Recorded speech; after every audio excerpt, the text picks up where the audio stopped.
Hello and welcome to the ADLR Podcast, episode 106. This week we have some DC news to go over, and that's pretty much it. To be honest, nothing huge. I'm just kidding. Marvel's got some stuff too, like the Avengers open beta. You're nothing huge.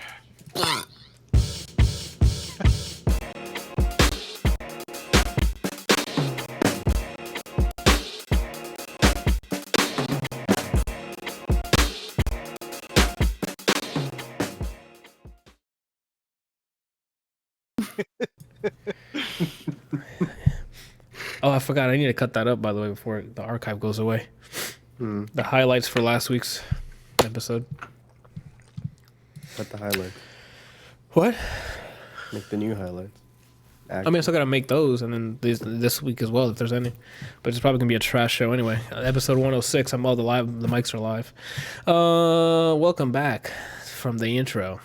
See, I can already tell it's gonna be horse shit. I'm here with Brian. Hey. We got Kelsey. What's up? And Randall. What's up? All here. Attention. Anthony. Anthony, are you here? I didn't hear you here. I'm here in like physical form, spiritually, mentally, and psychologically. Exited the building. Sounds hot. Pretty cold actually. There's nothing here warming up the body. Took Not with another that cold attitude. shower today. Who didn't shower today? I took another cold shower. Like the what is it called? When you breathe like aggressively heavy. When the hyperventilating's gotten shorter. Yeah, you get used to it. Like I told you, I started doing that, so now, Johan got some things to say apparently in the chat. He said to pass him the mic. Mic's yours. Johan always has shit to say. He just talks shit nonstop. Yeah, one time I walked into his apartment, he said, "Get the fuck out of here, you short idiot." And I'm like, oh. So I left. Anytime I try to talk to him, he just brings up my KD, and I just have to stop talking. He says, "What's the deal with gender norms? I mean, if I want to wear a skirt, I'm going to wear a skirt." Yo, those are facts, bro. I don't got a fact sheet for you because that's like a work thing, but those are facts. What were we talking about? Look, this is going to be a trash. Guys, just buckle in. It's going to be a long one of us talking shit for no reason. What Yeah. what podcast is it? Us just talking shit to each other. Okay. At first, I'm like, what is he? What? I don't know if you're aware, but Zach Braff and Donald Faison have a podcast where they rewatch Scrubs episodes and just talk about them. That's awesome. It's called Fake Doctors, Real Friends. That's really That good. is That's awesome. cute. That's a cute name. I want to start watching. Two of my coworkers that are Scrubs fans speak highly of it, so I just have to watch it. Oh, it's a video podcast? I don't know. They listen to it. I don't know if there's a video option. Actually, a music podcast. They rap the entire time. They just scat the entire time. And sometimes they have guests, so sometimes Dr. Cox is on there. I saw him in Battle of the Sexes, man. Nothing against him, but man, he's aged. Oh. Like, he looks older, you know what I'm saying? But he still looks, like, fit older. That makes sense? He's Folder, yeah. That's Folgers in your cup. We're not sponsored or at all, so not an ad. Don't go buy Folgers, all right? Until they start paying me, then you can go buy Folgers. Huh? What? Oh, my God, yeah. So, yeah, this has been a week of just being tired for the most part. What do I cut into here first? I don't even know. What do we want to talk about first? I guess DC Fandom's the big thing, right? Oh, what crisis did you want to really attend Oh, to me first? and Randall's attempt at playing Sega Genesis games. I'm still really upset that I didn't get to watch that live because watching the replay, Randall shot you so many times, or you'd be like, or he would just like run in front of your bullets. He's like, "Oh, Anthony's shooting. Let me get right over here."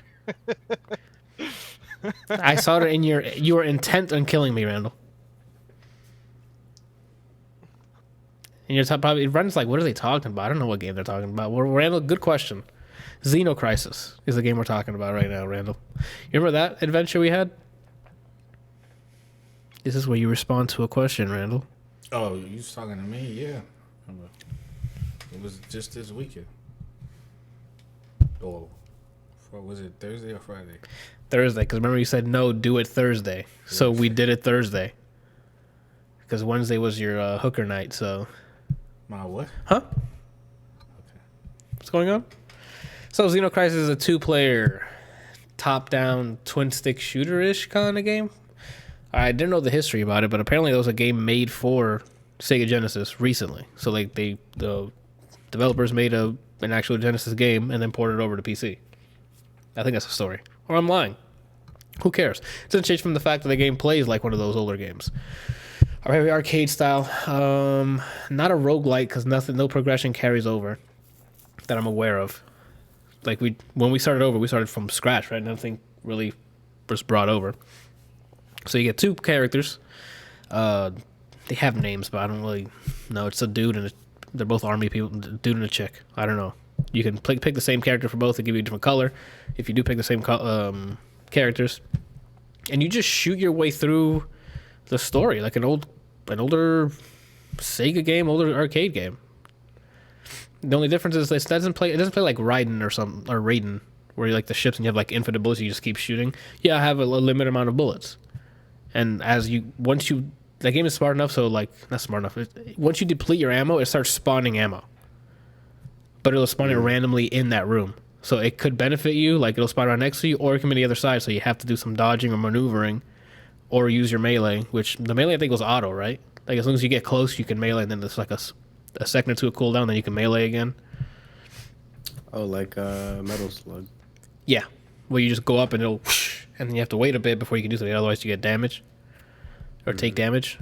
I don't know if there were any stat differences between the 2 characters besides like the roll. Like rolling with the chick, something like felt more agile. You go further. As a dude, it seemed like it wasn't that good of a roll. But I'd have to double check or like the tapes and see if. You gotta look at the tapes. Yeah, I gotta look at the tapes and double check to see if there was stat differences during the upgrade screen. You're asking Anthony, upgrade screens? Yeah, man, absolutely. In between stages, depending how many dog tags you got, you can upgrade. Which, by the way, you were very good at getting. Yeah, I'll get that. Well, that's one of my gripes of the game, to be honest, because Very good. I don't know if it's very good. It's just I just happen to be there, and sometimes I'd steal them. Like I catch myself stealing the ones you got, like you earned. I was playing like Brian. Ooh, you guys are both bad teammates, right? To be clear. No one said we were good teammates. Hey. I'm a good teammate. You're a what? I'm a good teammate. Not from what I saw in that video. on the opposing team, yeah. Kelsey, you didn't see him play 9 Parchments. Like, what you saw was nothing what he did to me and Brian in that run. Look at him smiling, looking away. It's you we're talking about. Because y'all use the same material. It's going to be 40 years from because, now. Because, Randall, you don't play any more games, Randall, besides Tekken and Madden. That's all I play? Okay. Oh, well, Ghost of Tsushima, Randall? That's not multiplayer. Yeah. Not yet. What? Not yet. I said it's not multiplayer, and I said not yet. Anywho, I'll get to... What was I at? Up the dog tags. You collect dog tags as you kill things, and it spawns... You can't even hit each other in Xeno Crisis? No, you can't. Kelsey was just saying that he would see him aim at me and shoot at me. So yeah, you collect the dog tags. You upgrade in between missions. Like once you cleared the stage, room cleared. I never got tired of hearing that guy say that. Randall did. I could tell by his eyes. Randall always does. And that was the loop for the most part. Oh, and then you'd have random other guns that would drop that are timed instead of ammo field, which is very satisfying. So you'll get like a shotgun, a flamethrower. A BFG would drop. I'm missing another one. Seeker. Yeah, that's a shotgun, yeah. And then there's a seeker bullet one. Like you fire it and it'll seek towards any enemy that you fired in that direction, which is a really nice weapon as well. Is there a railgun? Was there a real gun? I don't. No, laser. There was laser. It'll penetrate. What's my accent? It'll penetrate other enemies. Like it'll go through instead of taking. It'll, you know what I'm saying. Yeah, that's what I'm trying to say, right? Invalidated by the court. Oh shit, Johan's on the roll today. What's the term? It's like pass through, I guess, for the bullets. I don't fucking know. Yeah, you said didn't you? It didn't seem right. Like I think there's a term for like when bullet goes through, like it's collateral, like it goes through. I don't know if it's penetrate. Whatever. We're moving on because I'm just driving myself crazy. I don't know if I'm missing another gun or not, but they would drop at random, and those are timed instead of ammo filled. So once you pick them up, you got to be rolling and going to the next room and clearing them out because you won't have it for a long time. Which is on the bright side, you have infinite ammo, so you can just unload with whatever cool weapon you got. On the bad side is if you just finish clearing a room, on the opposite end, like let's say you got to the room before the last room, and you're like, oh, let me go explore, and you got it like right after that, you'd have to run all the way back to the last room to use it, and that wastes time. So it's not like timed as you're firing or anything. So This shotgun felt like somebody was literally pressing the delete button. well, yeah, we saw your reaction to that. That's clipped and I made sure that the fucking thing was there. Everybody loves that, by the way. Because every time you shoot, like, sprite, no sprite. Because it's not even like a reaction by the enemy. It's just sprite, no sprite. Deleted. By the way, the video did really well at work because I had to show them you saying "dag" and they all loved it. Now I have a clean. I have to do it now. I have to get since I have the clip. I'm gonna edit out that dag because it was so clean. I didn't say anything. The audio is kind of low.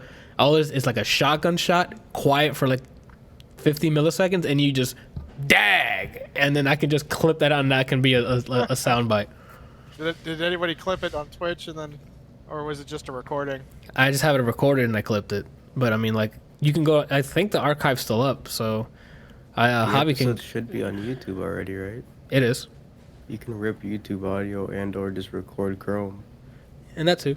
But I mean, I have the local recording, so I can just grab it from that. So get it off already. Whoa, what are we talking about? For my text message sound. Oh, okay.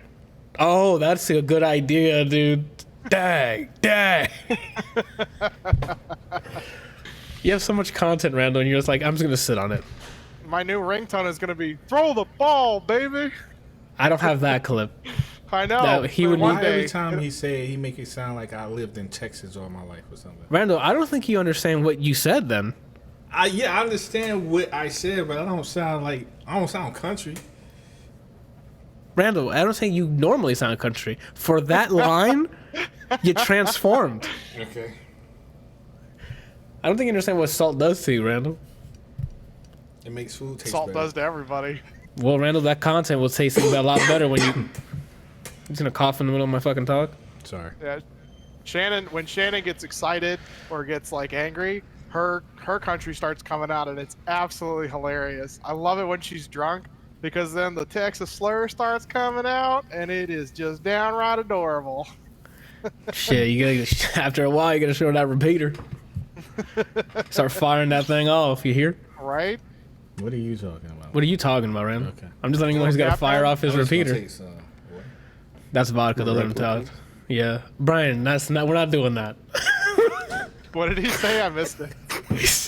He said I'm a replicant. He's been doing it before we started the show. He just, at a certain angle, his iris turned red because of the light or whatever. So he's like, I'm a replicant, and just stares into the fucking... There it is. Gotcha. That's it for the video. Watchers? The game, Randall.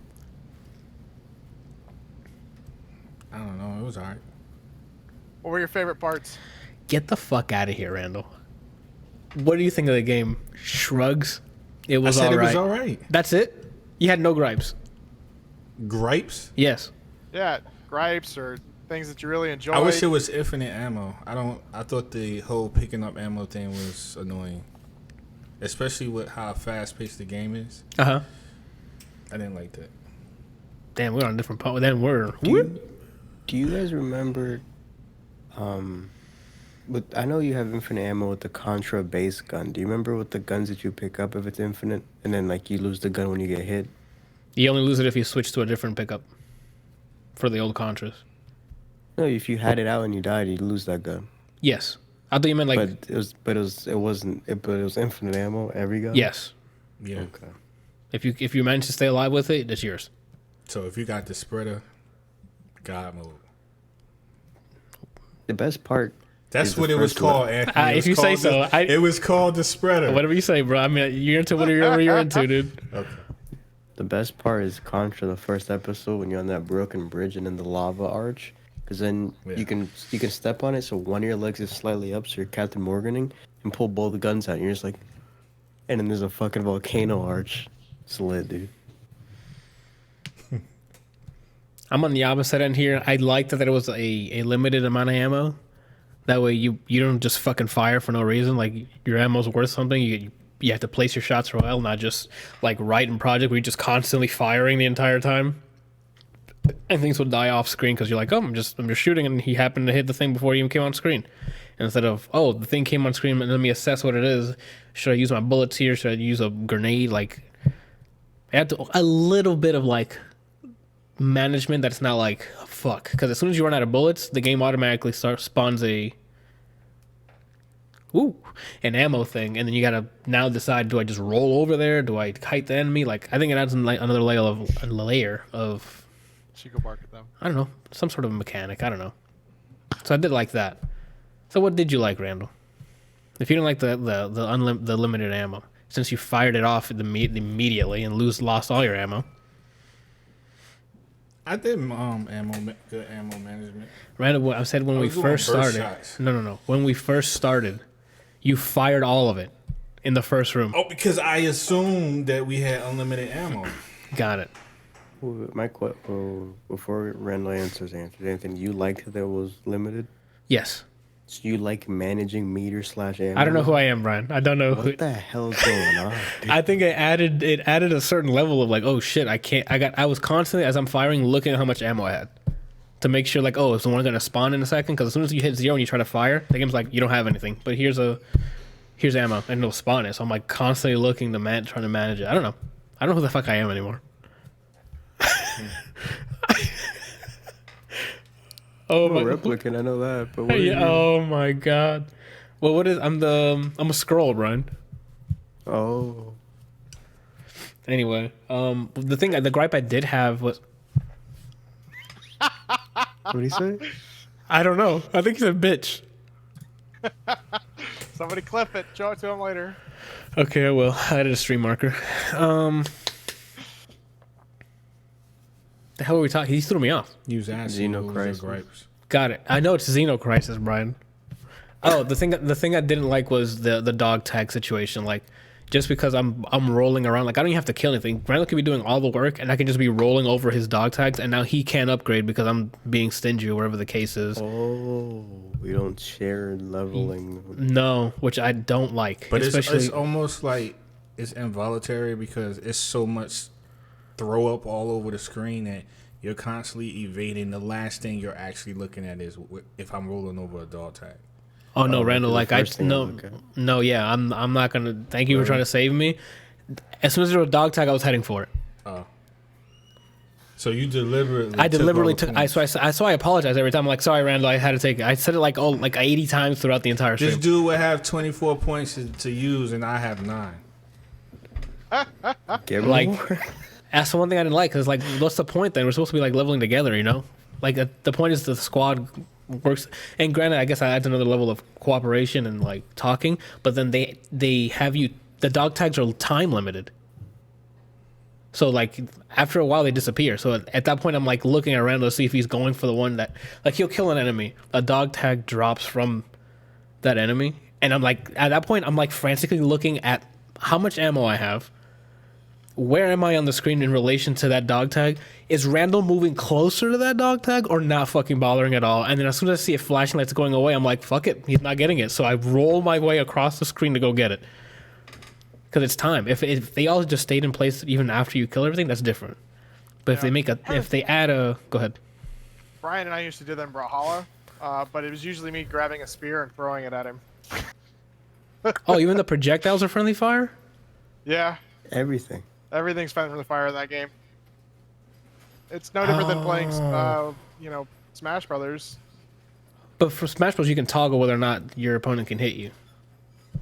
Yeah, but I mean, it's like it's no different than playing Smash Brothers when you turn friendly fire on. Everything is friendly fire. Then why'd you guys enable that, or is that by default? That's just we're on. doing ranked online, and that's just what the option is. Why did Yeah. y'all do that? Yeah, that's a recipe for disaster right there. Yeah. Yes, it was. I had to make him work for it, man. He 3 basically versus beat the 1? fuck out of me. He beat the fuck out of me. He hit them a few times and then died. And then it's like, all right, bro, you got this 1v2. As they have like all stock and is it I stocked usually or is took- it points? I usually took like one or Stop. two from them, and then And me. So it bounces. and then from him. I wonder how well is that game still like popping, or do they have like a following still? It's on I still mobile see people now. play it. Like, you know, some of the guys that used to watch us stream. Okay, They still pull it up every now and then. cool. That's good. It's on mobile now, too, apparently. Oh, crossplay or no? I don't know. That'd be crazy. Where was he at? Where was I at? Dog tags. Xeno Yeah, Crisis. I know we're in Xeno Crisis. Yeah, for dog tags, I think that's my biggest gripe is that because we both could have been upgraded because of my greediness. We would end up at the point where like we made it to like the science level, right? And I'm sure we would have lasted longer if he got upgrades as much as I did because I was like almost maxing out everything by the time we got to that 5th level, and he's like struggling to get some upgrades, you know. But if we were both getting the amount, like both ending up with like 30, we can be like, okay, so if I'm gonna do this, you can do that to offset whatever. Like we can make some sort of build, you know, Shit. that can complement each other. But it's like the dog tag stuff was like whatever. You kind of like competing at that point. When I guess you can be like, hey man, get that dog tag. But you have when you get to like level 4 or something, you're getting swarmed by who knows what. And they spawn them in the room itself. They're not always coming from outside. Like some of them, there'll be like a wall or something, and some of them will just peek out and be like, "Oh, hey man, I'm here," and then just walk out. I love that's like my favorite animation. But if There's actually a similar scenario in Remnant for survival, because Remnant, like, if you're close to each other, you gain XP together, like as you kill enemies. But a lot of your damage and things comes from traits, and you know, you have to share the traits that you find, like just laying on the ground or from elites and that kind of stuff. You know, so we usually get up, like we watch somebody playing solo, and they usually generally have about twice as many traits as what we would have playing duos. And it's really hard when you're like getting random traits, and especially when you get a whole bunch of traits that you either don't use or don't care about. And then if one person is like finding all of them, if they don't call it out or something, you can really easily have one person that's just kind of dead weight. because they've been taking all the traits and powering up, Yeah. or leveling up. But besides that, man, I think that's my only gripe. It's a really fun co-op experience. Like Xeno Crisis was really fun. We didn't finish it, but we got to like stage 5, I think it was, right? Which was the science lab with the zombies. But I highly recommend it. It's really fun. The music's really awesome. It's all retro stuff. Sprites are really cool. I think the bosses were fine. First one was really easy. He was a static one. You just had to evade stuff. There The was Predator one like- was pretty good. I like the there was Predator like a one Centipede that Randall looked pissed at when I was watching. I don't know though. because that's the one. Yeah, the stone pen that shoots from the butt. Yeah, he had a rough time with that. We both did actually, but it's that one we were like perfect up until that boss, and then we start taking damage because it's just hard for me to manage all that because as it's like sipping around, the tail shoots in like an octo pattern. So it's 8 projectiles coming from wherever that tail is at the time, and you're trying to guess where it's going to be when it fires. I don't think it's in a set interval either. And if it is, I tried to see what the interval was, but I think it changes slightly. But it could just be me in the moment not counting correctly. Oh, shit. What? No, I'm not counting correctly. I'm telling you, dude. I'm evolving here. My Miguel? Shit, Randall, tell him. At this point, I wouldn't Better be than Joker? surprised. Oh shit. Oh my god. I forgot. No, I don't have a Joker. Because I haven't spent money on the Joker. That's not true. On Joker. You sorry. are a Joker. Do you not refer to him as Joker? Because like your Joker's no joke. So he's just a, Okay. Yeah, That was I have. good. Yep, I'll give him that. That okay. look at my hold on, I'm a replicant. But, my God. I think that's it. Do you recommend it, Randall? I mean, you seem like you're having a good time from that highlight clip. So, It did. Randall, I'm a pretty good editor, bro. Yeah, I thought it was pretty good. Besides the little things I didn't like. Yeah. What was your favorite boss that we fought? Talk into the mic.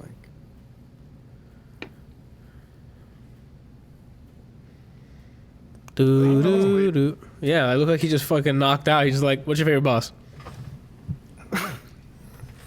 The ones I remember is the big nasty one, and then the predator one, and then the snake. The one. snake one. And then there was the one that had the stones or gems around it. Yeah, They were all yeah, fine. that's Cthulhu. Yeah, Johan remembered. Cthulhu was the gem one.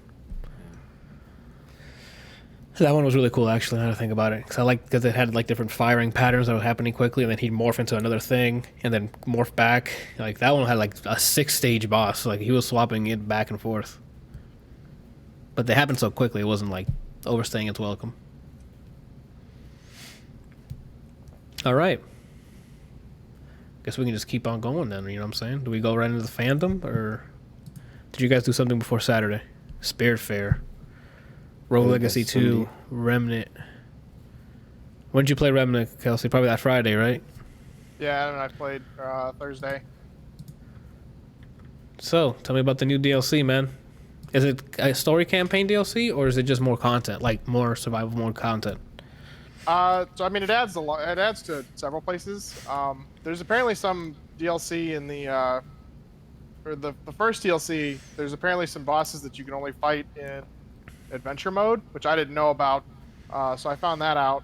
But the new one, both DLCs are only $10, and the new one adds like kind of another piece to the storyline. Okay. Where you make a new campaign, or re-roll your campaign and choose the subject 2923, and it's like a continuation of the story. You get a whole new world that's frozen, and you actually get to fight the root, like final boss type thing. Oh, okay. And they added, I want to say, like 8 to 10 new bosses. So there's like a whole bunch of new stuff that's in survival. All in all, like it wasn't super long, but for $10 you get quite a bit of content with considering what it is that they added. There's like a ton of new weapons, a ton of new rings, armor, bosses, and mods. Okay. And it's a lot of fun. They've really been pushing like elemental builds. So they did a whole bunch. They buffed like bleeding damage, which is awesome. There's some new rings and necklaces that are kind of centered around bleeding that are a lot of fun. They added in something called frostbite, which is like a freezing aspect of it, and it's a little overpowered right now because if you get hit with it, it slows you down quite a bit. You also can use it against bosses and slow them down a ton to make certain bosses a lot easier. They added in a whole bunch of stuff for melee, trying to make melee more viable. I still don't think melee is super viable because there's a lot of bosses that you can't actually hit with melee. But they've added in a couple of weapons that have ranged melee attacks. So I mean, you can you do a charge attack and it fires off some sort of beam or something. But all in all, I mean, it was definitely a fun DLC for only $10, and you get like a ton of new stuff with it. So, And a lot of that new stuff, it gets into survival mode, which adds to the pool of the randomly procedured, like the runs. yeah, So yeah. That's so a they lot. That's rebalanced some of the survival stuff recently, and it made it a lot harder. And so Adam and I have been kind of like we can usually get up to 10, 15. We haven't really gone much past that.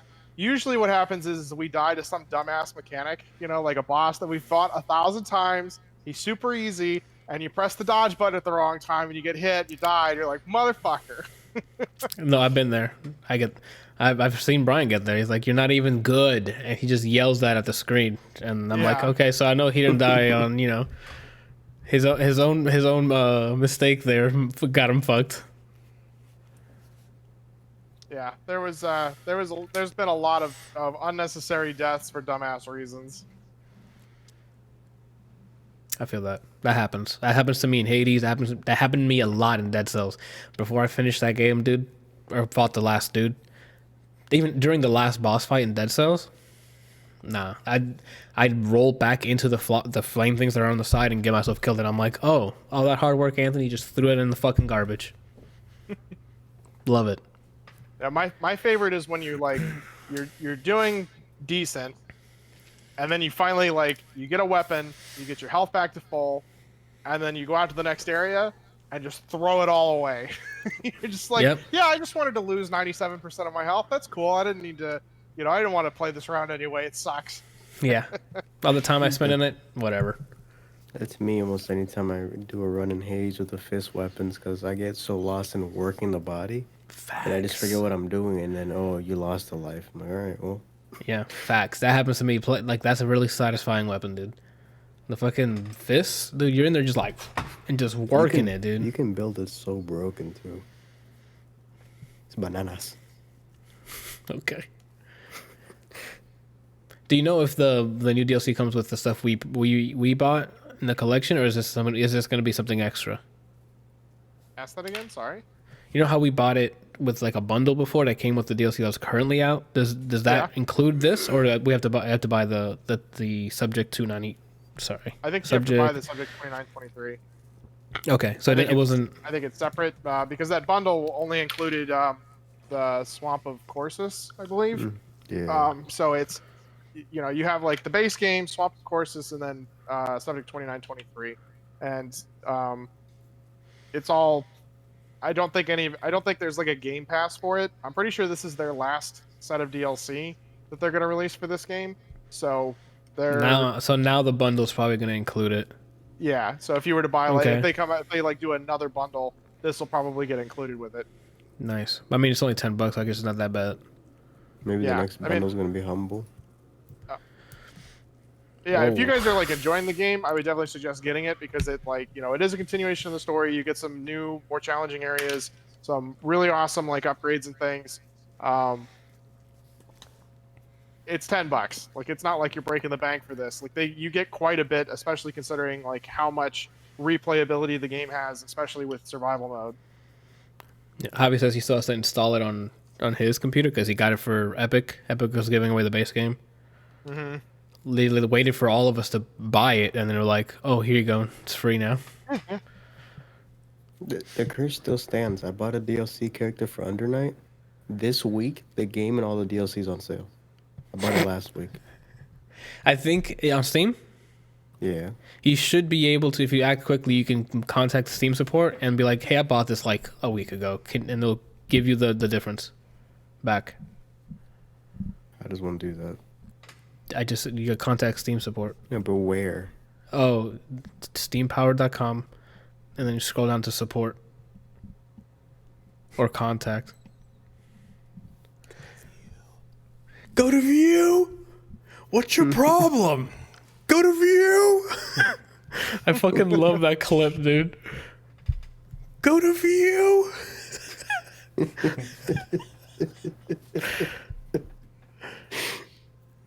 Johan says, I think it's the same process as getting a refund. So, I mean, you can try that way. That way you can get it on sale and just, get the difference. I don't think I've refunded anything.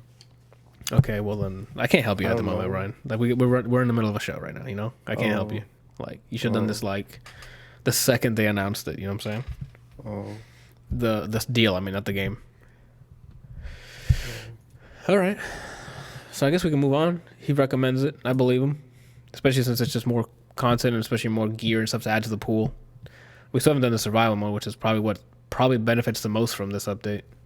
Yeah, I mean, I don't get me wrong. The storyline for the game is really cool. It's interesting. you sort of don't really know what's going on other than like you're trying to fight off with something called the root. The bosses are fun.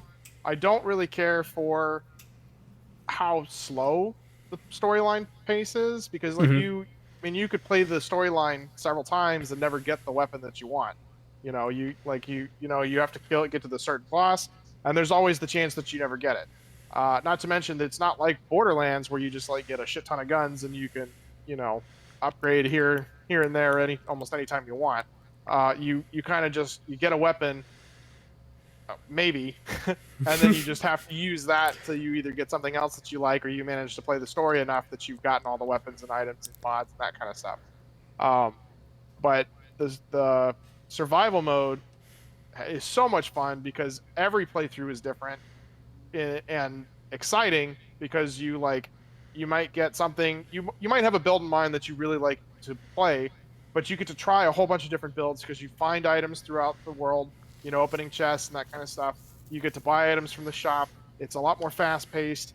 The difficulty ramps up fairly quickly, and really pushes you to like learn what things are weak to and how to like actually handle bosses, and you get thrown into a whole bunch of different bosses at once versus like the storyline where okay you're fighting on Earth, you already know the handful of bosses, you may or may not get a new one, whereas in survival you're kind of guaranteed a new boss every time, every level up to a certain point, because I think before that update there were like 23 bosses, so after so many levels you would hit all 23 bosses, and now there's like probably like 30, and so after 30 bosses then it starts like giving you random ones that you haven't that you've already fought again.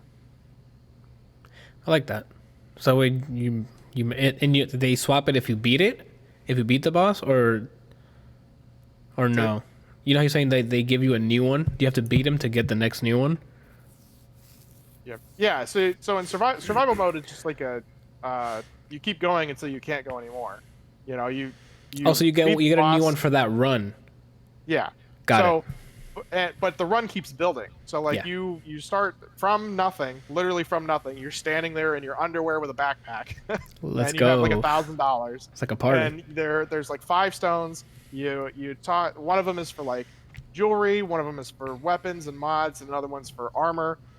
One is for items, and one is for like upgrading the number of health stones, the dragon hearts that you have, and getting very specific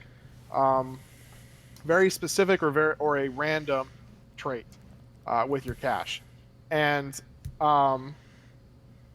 when you you only get $1,000. You could probably buy like an armor and a weapon, or a couple of pieces of jewelry and a weapon if you want, or a mod. And then you go to the stone. It takes you somewhere. You randomly spawn in to one of the different worlds, and I think there's like 4 or 5 now. And you just haul ass, run through, kill things, and you'll see traits laying everywhere. You find chests. Inside the chest there are items, and then you build your guy up as you go. And then after after so many areas, usually it's like 2 areas. On the 3rd area, you run into a boss. You fight the boss, you kill him, you get whatever mod or trait or whatever it is that he gives you, and then you go to the stone, and it teleports you back to the starting point. But now you have all the things that you've collected, the levels you've collected, the money that you collected, and you can buy more stuff because it's restocked or randomized whatever's in the store. Then once you do that, you talk to the stone, and it teleports you to somewhere else. And you just keep doing that over and over and over again until you just can't go anymore and you die. And then, so then from the pool of monsters to pull from and randomize, there's one less because you just finished that first one. Right. So so if there's 30 bosses and you fight one, now there are only 29 bosses that it's going to give you. And I'm pretty sure it will just rotate that way until you fight all 30 of them every time. Gotcha. So I don't know. I haven't seen him run into like the same boss back to back after 30. The guy that I watch. But I haven't really paid a ton of attention to like which bosses he fights every time. But you're guaranteed a new boss every time up to level 30, or up to the 30th boss. Gotcha. And then after that, it resets and it'll pick you another random one from the whole pool instead of the limited pool. Okay. So it's okay. That makes sense. I'm telling you, man, everyone's running into that roguelike stuff, man. It's hitting. I mean, if your loop's right, it's Yeah, if the hours of content. the moment to moment, I'm telling you, if you get the moment to moment gameplay right, Randall, it doesn't matter what it looks like. You know what I'm saying? And then if you're good at it, you put in narrative story into the fucking thing. You put good voice acting into the thing. Zagman, boy. Oof, Randall, I'm Hades, dude. Oh, Your attempts to leave this place is futile. That was bad. Second. bad. That's pretty bad. I haven't heard him in a If while. I wasn't a replicant, I'd be pissed. Shit. Keep it moving then.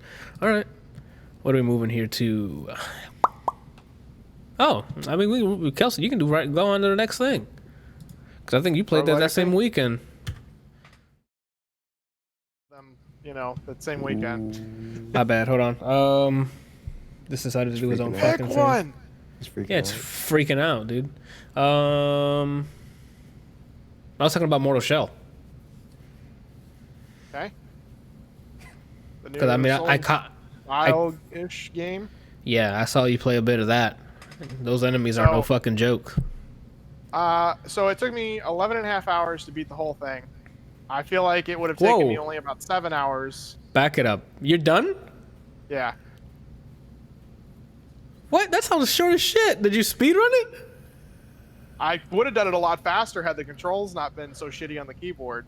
He didn't say time. I need to just go buy myself like a PS4 or an Xbox. Like they're not that bad anymore. Some controller that everything uses, because like I have the Nintendo Pro controller, but it doesn't they don't recognize it. Steam has an amazing controller system set up where you can like customize it. You can make any controller work however you want, and it'll fucking work like it's supposed to. Because they added a layer in between the windows, I know. And it's fucking incredible. And Epic's like, what are you trying to do? I don't. So in your menus, it'll work fine. Yeah. And then when you start the game, nothing works like it was in the menus. So like I was able to like scroll through the menus, press A, have it work. Get into the game, and I can't move. Pressing A pulls up the start menu. Pressing start pulls up the start menu. Pressing B does not close the start menu. It moves up and down the menu, and I'm like, what the fuck is this? Yeah. For maximum compatibility, I would recommend getting an Xbox One controller. Yeah. So if you're playing on Windows, I switched to the keyboard and mouse, and it wasn't terrible, but it wasn't great because their dodge system with the spacebar seems to be based on 1 time and 2 key up, which I absolutely cannot stand. Like if I push a button, I expect something to happen. I should not, and then the thing is that their dodge, when you press the space, if you hold it slightly too long, when you let go, he won't do anything. Oh. That's the key up part of it, or the timing part of it. And so like there were a lot of deaths or taking damage where I like hit the space bar and he just did nothing. Even though I had stamina and I had the ability to roll, it wasn't like I was in the middle of an attack because they you have to commit to your attacks. Yeah, so it's not like Dark Souls where you can like start the attack and immediately roll away if you wanted to. A lot of theirs was if you're in the middle of an attack or if you do like a running attack, you can't. There's like a delay, and I understand that. That's fine. I don't mind that. But the fact that I'm like smashing the spacebar or I hit it and hold it for slightly too long, and then when I let go, he doesn't do anything, pissed me off. Yeah, you're kind of fighting probably. Yeah, it killed me more often than not, and I probably could have finished the game in 7 hours had I had like an actual controller that worked. It really was not that long of a game. I also feel like I started in an area that I really shouldn't have. You get to choose the area? So the way the game works is you get thrown into the abyss and you fight some dude, he kicks your ass, and then you get spawned out. And you find your first shell. And the way the game works is that you're just kind of like a spirit or a husk, And Yeah. you can find these shells, which are like, I guess, fallen warriors. They're like dead bodies that you like go up to and you inhabit, and you gain their stats, right? So like, the first one that you find is just kind of your generic soldier soldier one that has like average health, average stam, average amount of we'll just call it mana for Okay. now. And you just kind of use that. Eventually, you'll find your way to this big tower that has not coffins, like the graves that are inside the wall. I can't think of what they're called, but they, where you have like you like walk into a cave, and the grave is in the wall, like it's carved out of the wall, and you place the body in there. Okay. Sarcophagus? No, Brian. Tomb? No. And I you don't can know like what it talk is. to it, and it shows you where the different shells are located through a series of like mysterious pictures, right? Or like short little clips of how to get to it. There are only 3 areas, and at those 3 areas you find a shell and a weapon when you get to them. I went and just collected all the shells and all the weapons and then started doing stuff. Well, it turns out that the areas are related to the weapon. So I used the like two-handed like Zweihander, I think is what it's called. It's like a massive sword. Okay. And I immediately went and did every other zone before finishing that one. Well, if I had stayed in that one, it felt like that zone was a lot easier than the rest of them. 2, they have upgrade items that allow you to unlock abilities for the weapon in the area that you find the weapon. So I did the entire game without the upgrades. Let's get some Pog champs in the chat, dude. Like, Yeah, it was one of those things that like I fought my first boss and got something to upgrade the broadsword, and forgot I ever really had it, but used it a couple of times, and it was super nice to like instantly kill a few enemies or do a ton of damage. There were a lot of glitches with enemies where they'd be like sitting down, and then all of a sudden they'd be in your face swinging. oh, I don't like that. Like, it would be like, Randall could be sitting in his room would be a campfire for the enemy, and then you would walk up the stairs, and then you'd see the guy you'd see Randall start to get up, and then all of a sudden he's right here swinging, and it's like That sounds like Randall. He loves teleporting. I'll be here all week. Their parry system, I can't stand it. So you get this because like it's not like a normal system. You get this seal at the very beginning, like in close to the very beginning, if you manage to work your way up there and find it. Same thing with you could literally run out throughout the whole game and not find any of the upgrades until the very end.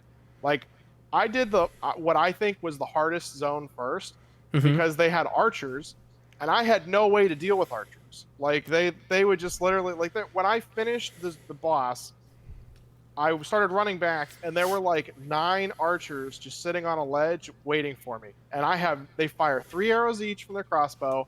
I have no real way to like do anything because the dodging only helps so much. And then by the time you're done dodging, you're out of stamina, so you can't attack, and somebody's already reloaded and started hitting you. Turns out, if I had saved up enough tar, I could have bought a bolt launcher, which would have made 1,000 things a lot easier. Oh. But it costs like 8,000 tar, which is their money system, and you get like 20 from the enemies. Oh my god! You don't get like chests full of it or something? No, you find like bags of tar and some other stuff, similar to like what you do in Dark Souls, where you find like the different size souls. Got it. But the different size souls, you would find like 1,000, 5,000, 10, 15, 20,000. Yeah. This, I think the largest one that I found was like 300, maybe and you need 500. 8,000. And you need 8,000. Yeah. So I didn't even like. By the time I remembered that I could go buy it, because I had finally saved up enough, I inevitably died and then lost all my shit. Mm-mm. You know, so like, because it's very similar to Souls in that when you die, your corpse stays there, and you can go back and collect it. And if you collect it, you get all of your money back. Okay. But you know, they don't have a teleporting system, so it's not like, at least not that I saw. So it's not like you could go, you know what, I've collected enough. I'm gonna go get my body, come back here, teleport back to this place, do the upgrade, and then go here. Oh, so wait a second. Let me back up. I can see why they don't have a teleporting system. Because if you could have finished it in 7 hours, and you have to manually walk everywhere, you would have fucking sped run that. Yeah, if a few minor changes, and you could probably finish the game in 2-3 hours. Well, next GDQ, we're probably going to see Mortal Shell then. Probably less than that. I mean, you could literally run through a majority of the areas and not worry about them at all. And like, if you just get really good at the dodging system, it doesn't matter. So the one thing I did like is that they had like a safety net, I guess. So when you died the first time, you would get knocked out of your shell, right? So if you were in a shell and you got hit and you died, you just got knocked out of the shell. The shell would just be standing there, and you were back to your husk. Okay, so you had like no HP, a little bit of stamina, and then you could still have like your sword and your ability to parry, and your husk or your shell was just sitting there. And if you were good enough or quick enough, you could run around and then get back to your shell and then gain all of its abilities and things, and the health, the stamina, and that kind of stuff back. So that was cool. It was sort of like a safety net. Yeah. And then eventually you could, upgrade your character to, when that happened, when you lost your safety net, you could kill enough things and gain it back. So if you continue to progress, you would gain another safety net.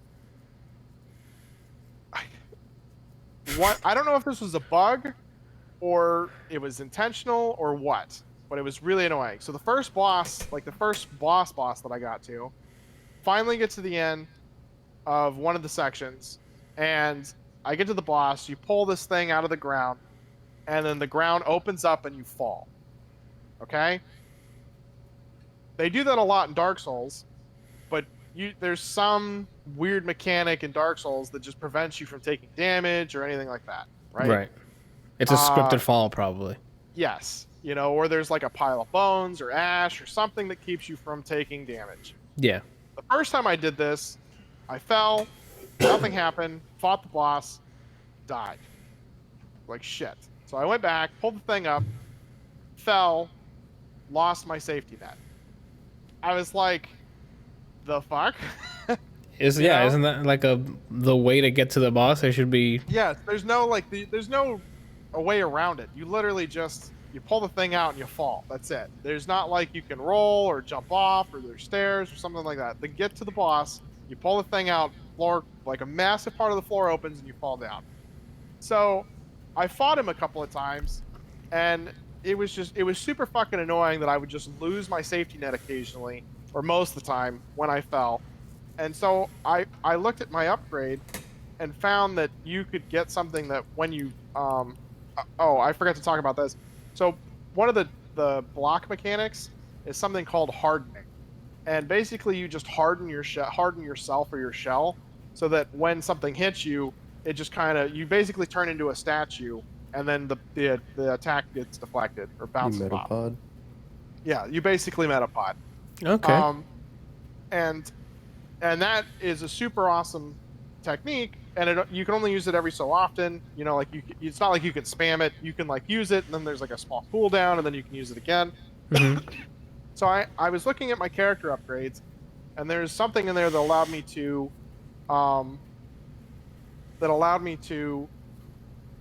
harden when I'm falling and cause a massive explosion when I hit the ground. Okay, because if you just harden when you fall, you still take a bunch of damage, and every time it would kill me for that first one. So I went and farmed 3,000 tar, which was fucking annoying. Because the area I was in, there was a really high chance of me dying with the amount of enemies. there's not really a great. It's not really a game that's built for taking on multiple enemies at once. It's you really have to like just either get them clumped together and hope that you have a weapon or something that does like knockdown damage, which is one I had, or which didn't always work, or you could pick them off one by one, and that was kind of it. Gotcha. And so I went and farmed 3,000 tar, getting like 80, maybe 80 to 100 from some of the enemies. Got that, finally got, to use that. So instead of buying other upgrades that were useful, I had to get this so that I could survive falling down there to beat the boss. That has to be a design flaw. Like they overlooked it. Well, the thing is that sometimes it was random. Like I did different things and it didn't always like do it. But then, after I did it that first time, then it just did it. Like, That's weird. So there was that. The parry system. Their mana is based off of something called resolve. And the more you kill things, the more resolve you get. And then you have like a certain number of bars per shell. The one that I used, the guy that I used was like an assassin. He had like no health, but a ton of stamina and only a couple of resolve bars. And so I could, whenever you wanted to parry, you had to have one resolve bar. But you don't get any fucking resolve from actually like killing things. Like you get, there's like nothing. You fight 10, 20 things and you might have a bar. And then you can parry once. Okay.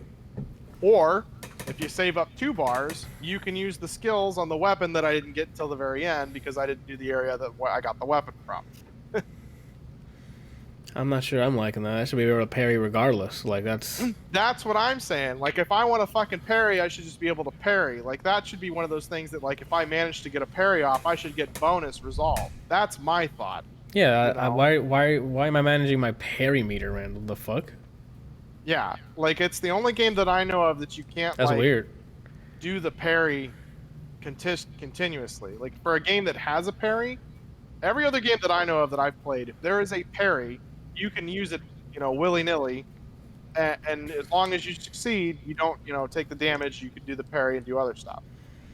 I don't like that. No, Brian and Randall know I'm a parry king. So like, you're telling me like, there's no standard like block other than hardening, and a lot of the times, like if you get more than one enemy, it's really hard. You only get to take like 1, maybe 2 strikes if the enemies hit you simultaneously when you harden before it doesn't, before it wears off. And yeah. I'm not liking that, dude. You're losing me here. And when I saw your stream, you're doing like a greenish area, and the world looked dead. Like there's nothing there but like the enemies, and that's it. Like there's nothing else walking around. It's just you, some dudes at a fire station, and then like some other guy. Like it just doesn't feel like the world is alive. Like it's just, here, this looks pretty, let's throw them in here and here's some enemies. That's kind of basically all it is. Like I didn't see there's like, is there lore that you can find at all, like for the world building? I have no clue what the thing was about. There was like nothing there was no story explanation, like excuse me. I don't really remember there being like a reason or a point to like Demon Souls and Dark Souls. But there was a lot of lore. You got told a lot of things as you were doing stuff. And you find a bunch of information about whatever area or the people. Yeah, this one you just like ran around, and I don't know. I don't honestly know that I could tell you what the story was about, because you would like find random plaques or random things that you could like read about, and it was like talking like about death and immortality and things like that, but never. He hit himself on the table. No, I'm laughing at what he's saying. Oh, I thought you were in pain because the table shook, and I looked over and you're like. So I don't know if you were crying inside or. I'm just thinking about like nothing. About what? If you're thinking about something, speak. That's the point of this podcast. It's just like, what was the game about? I don't know. I don't know. Why are you here? I don't know. But that doesn't really matter if the gameplay can carry you over. And it sounds like it doesn't do that. No. It sounds So- like no. It's a Good. small company. What they produced is amazing. Yes. Like, considering how much there was, considering the content, the difficulty, that kind of stuff, the game is pretty amazing for a small company. Like, they're just like a small indie company that I know of. Compared to like a Souls game, there is no comparison. I mean, there's a lot of things, there's a ton of things that they could do to make that are small improvements that could just totally revolutionize the game that I think would be amazing. But it goes a lot of it seems to go kind of against what they were going for. There are a lot of things that I really did not like how they worked. Like, I really don't like the dodge on the keyboard. I don't know if it's the same way like on a controller. I'd recommend trying somebody's Xbox One controller and see if it's still button up on the controller, which I doubt. If that's the case, bro, this game, you're fighting the controller at this point. Yeah, and that's what I felt like. I felt like I was fighting the controller more than I was actually like playing the game. That's why I said it probably only would have taken me about 7 hours had I not, had so much trouble with the space bar. Yeah, Johan says use a PS4 controller. Like, just use like a modern one, just to see if it takes the inputs the same way. That just sounds really odd. Yeah, I have a 360 controller around here somewhere. I'll have to just go grab that. That'll work too. Hey, Kelsey. What's up? Thank you, man. You saved them money. Thank you. Yeah, like I genuinely mean that from the bottom of my heart. Thank you. Because if I would have spent money on this game, yeah, the game itself was fun. I think it would have been a lot better had I had a controller where the keys and the keyboard worked better or differently. Like I said, there are a lot of things that I think small changes that I think would really improve the game. Key down for the fucking roll, first of all. Having a parry system that you can use all the time. Well, first of all, key down on anything.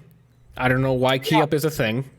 Yeah, like key up has to be for a very specific thing. Time things have to be for a very specific thing. Like, when you double up what the key does, if you're like holding circle to run and then you press it to dodge or jump if you're sprinting or whatever, fine. But like key down. Yeah. Everything can work off key down. Randall, Javi, also known as my son, in the chat is saying, play Sekiro already, Randall. Why are you even thinking about Mortal Shell? And then Johan co-signed that, which is actually a good statement. I don't know why you haven't played Sekiro, because I hear the combat on that's fantastic. Well, I love the combat attack. it didn't appeal to me for whatever reason. Do they look dirty? I feel No. like the only reason you're not playing is because Joe got in your head and you're just pissed about, like he's just annoying you with it. That might be it too. No, it wasn't that. I think I looked at some gameplay on it and I just wasn't. It didn't grab you? It didn't. I think you need to play it. That's why you figure out if a game's good, Randall. So what What about Motor Shell drew you to that? It looked different. It wasn't like really an in-depth thought. It was just like, oh, this looks different. And I'm not used to Souls games, so it's not like I could be like, oh, I played Souls games before, so this looks like another Souls game. Javi says it's a better version of the Star Wars game. What's a better version? Sekiro. Oh, Sekiro, really? yeah. Yeah, if you like the Star Wars game, then you would definitely like Sekiro. Give it a shot, Randall. I got a Is it fucking good copy. story? I mean, it won awards. I don't know if it was for the story. It was most likely for the gameplay, but And you knew what your fucking purpose was, that's for sure. yeah, because you actually play a character. So Yeah, I mean, I like the story. Like you're basically a ghost that gets hired on as somebody to protect the prince. And there's the prince gives you a task, and you go out and you do stuff, and then you just kill bitches right and left. oof. I don't know, man. I mean, I have it, so if you don't want to spend money on it, I can install it and you can just try it. Have you played it? Not yet. It's on my to-do list. I gotta play it because I heard somebody. I saw the gameplay. The combat looked cool, and it just became a backlog thing. And games come out, things to try. It's just I get to it. It's not a no. It's a matter of when. You played it, right, Bryant? Yeah. Yeah, played it probably the least out of everyone, and the bit I played, I thoroughly enjoyed. it shut me up when it comes to one of my complaints from the Souls games, where this combat just feels like caca pee pee. But this, it feels nice.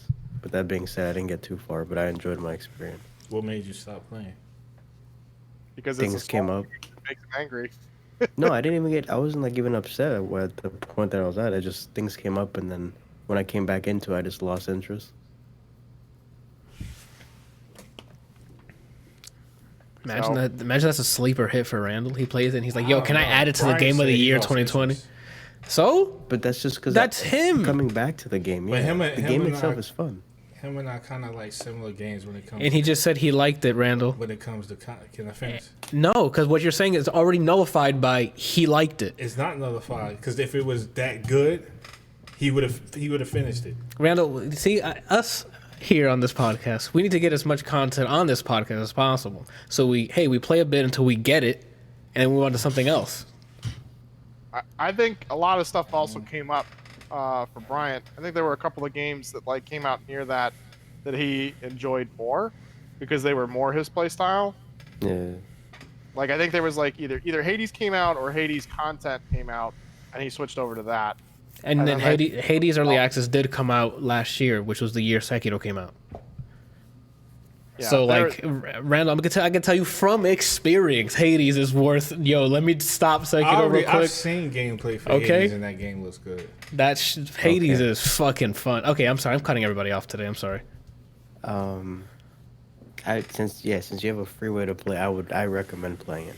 Again, I didn't get as far as everyone else, but the bit that I played, I really enjoyed. Johan Oh shit, Joe. Johan says you both have different opinions on Street Fighter 5. How so? Because you remember when you put Street Fighter 5 as the best game for? It was a troll. I wasn't being serious. Well, then I need you to stop doing that because those lists are fucking serious. Oh my god. Okay. Caught him in the act, guys. Clip it. All right. But you should definitely try it out, Randall.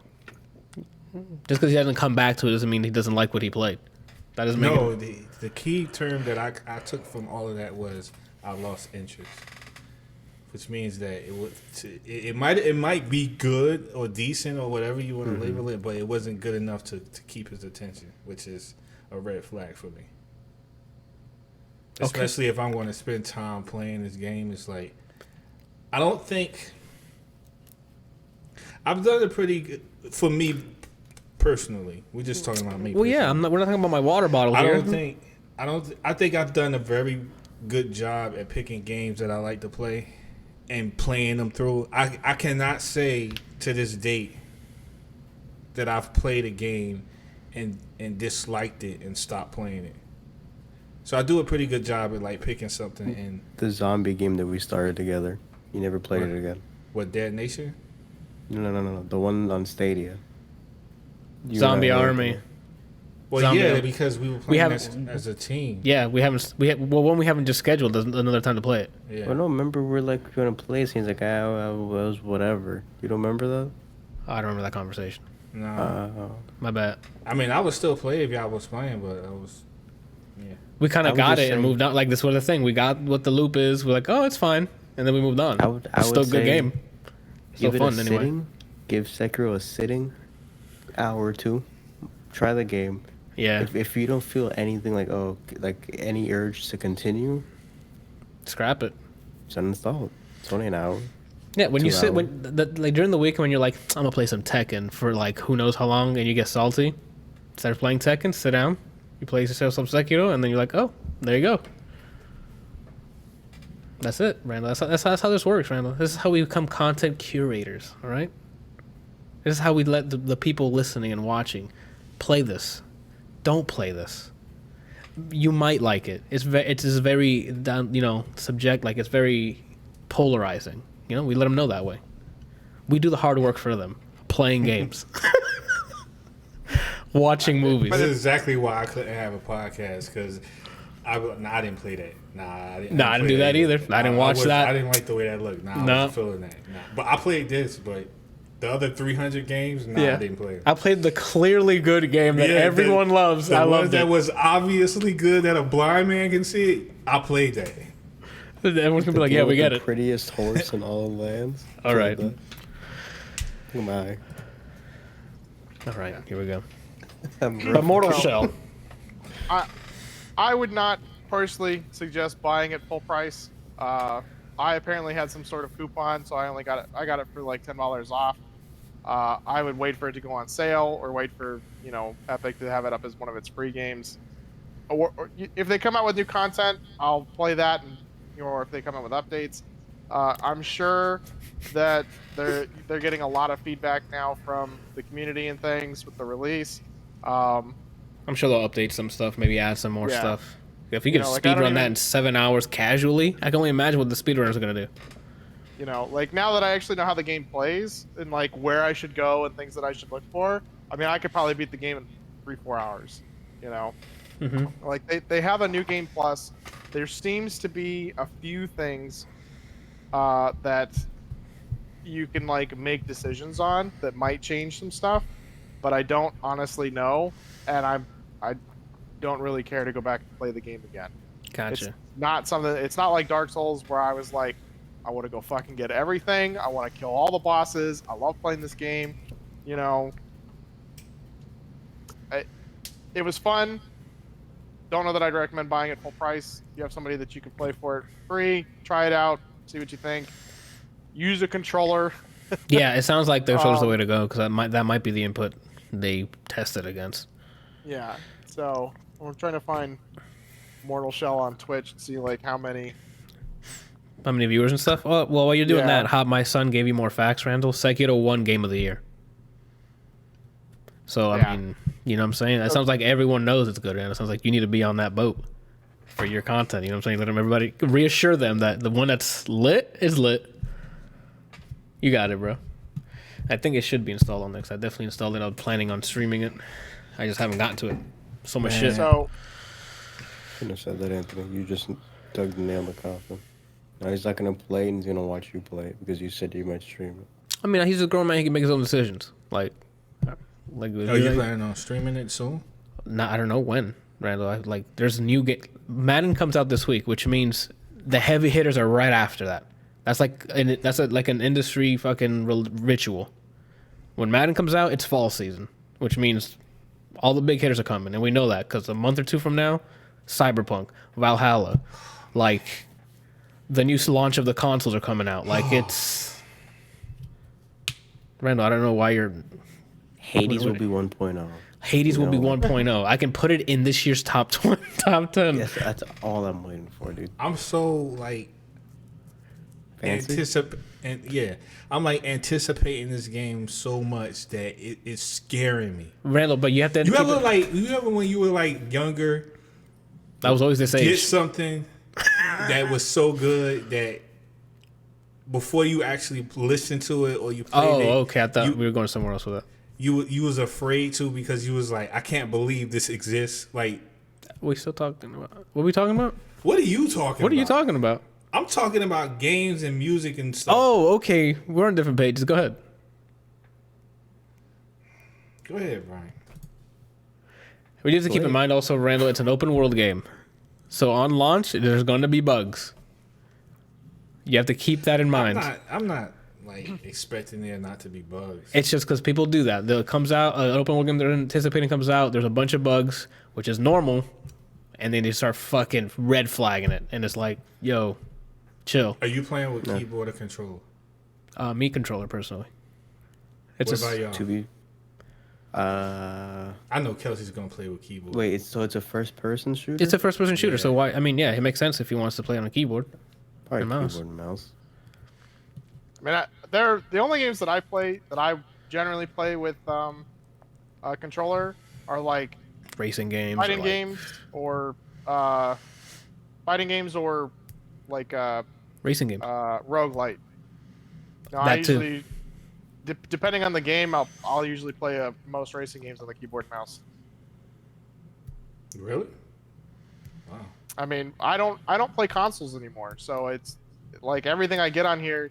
Like if it makes sense, like if there's like a whole bunch of shit you have to do with the car, like if you're like playing, a stick shift, or there's like buttons to do like different, I don't know, like weapons or something. Sure, maybe, Depends on how easily it's set up. But for the most part, yeah, like, you can do the same. You can do the same. I feel like I have way more control holding W to go forward, and then just tapping A and D to, kind of turn my car here and there versus like having to like, roll my thumb like this. Like it's the same thing. So I looked it up. There's 1.7 thousand people watching Mortal Shell. Okay. There are 2.7 thousand people watching Dark Souls 3. And then there's 800 people watching the original Dark Souls. So, I mean, in those games, like, when did Dark Souls 3 come out? How many are watching Bloodborne? All right, like this isn't. We're gonna move on. We're not here to see what list who's watching what. Regarding the bugs, though, for Witcher 3, the only complaint that I remember on launch was that the movement was momentum based. So if you held forward, he'd wind up and move, and then maybe a month later, maybe not even, they put an option so you can take off momentum movement. I don't remember there being like game breaking bugs and nobody's face showing up or anything like that. I mean, again, It could it's be just worse. Could be Fallout 76 or Anthem. yeah. But when those have like huge online components, so this doesn't have any of that. Like again, I'm not expecting like game breaking stuff in the release for Cyberpunk. It's just there's gonna be some wankiness. You know what I'm saying? Maybe performance issues for like PC rigs, like because maybe no one's updating their drivers or some shit's gonna happen with the ray tracing that's gonna fuck up or some shit like. I feel like they're taking that extra time though. They're like really making sure that everything is working. They're making sure that all the content's there and all that other stuff. I'm sure that there are going to be bugs, but I have to agree. I don't think it's going to be game breaking, or if it is, it's going to be like you didn't do something properly, which just kind of caused something else to happen that they didn't expect. Like you, instead of going left, you went right, and they accounted for you to go right, but then you did something else there that you weren't supposed to do or supposed to be able to do that caused that allowed this other thing to happen. People are always breaking shit on accident. Like that's that's how gameplay works. That's how those speed runs happen, dude. Like especially in an open world game, they'll break shit easily because there's just so much to account for. How do you guys feel about timed conversations? I love it. Like like that? Telltale did. That's what makes it real. You're not sitting there you're not trying, like when you're having a conversation with someone, you think I can just sit here, you can be like, hey man, how you doing? A lot of people I'm still thinking. It's my turn to talk. People do that. Randall, it's my turn to talk. All right. I'm doing fine. How are you? That's stupid. Like that's fake. No, it's out of there. Man, but that's dumb. I don't like that. I'm sure you don't, Randall, because you want to sit there and kumbaya your way back to a happy ending. Like you got someone ask you a question, get ready to hit the right answer. Reflexes. That's what gaming's about. Yeah, but speed. Being impulsive is not always good. Life doesn't give you a fucking chance. That's the point of it. It's immersive. No one sits there and waits for your answer. Nobody reacts like that in real life all the time. Yes, they do, Randall. That's how conversations happen. Not all the time. Randall, when you have a conversation, you just sit there. You speed through every conversation you have with every human being on Earth. When you ask me a question, I think of the answer almost as immediately because I'm just that fucking fantastic, and then I give you the answer. That's how it works. But there's a difference there. You have the ability to say what you want versus a game where it's like, here are 4 choices. You respond accordingly to whatever statement they just gave you. Yeah, but they give you enough time to read it. Yeah, they give you a buffer window. It's not like, hey, how you doing? Say yes. Your game's deleted. Yeah, like it's not what is it? Heavenly Sword? Is that the one that gives you no time? Press up. You missed it. Sorry. Next it's time. It's not that. They give you way more than enough. I can read it like 6 times and then hit the button and they give you. But the time is still there. What you want, Randall? Like 7 days for you to decide? No, what to say? I just don't want it to be timed. Nah, bro. I don't see the benefit in timing a conversation. Because we got to keep it moving, Randall. Like, it's dialogue. Everything isn't rushed, bro. This isn't about rush. It's like at that point, we're having a conversation. They do give you the average, like, if I came up and was like, it's kind of like we do this live on the podcast. Johan says to just pause the game. We do this live on the podcast. Hey, Randall, what are you doing this week? And just dead air. Are you there? Yeah, but it's not like I'm just being dead. I'm thinking about what I did that week. This doc, Randall, hold on. This document we have here is for that. So we write it down and remember it. So before the show starts. No. What he's talking about is two different things.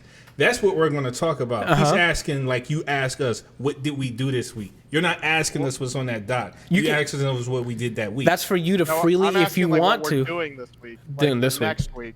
Yeah. So like at the end of the podcast, when he's like, what are you doing this week?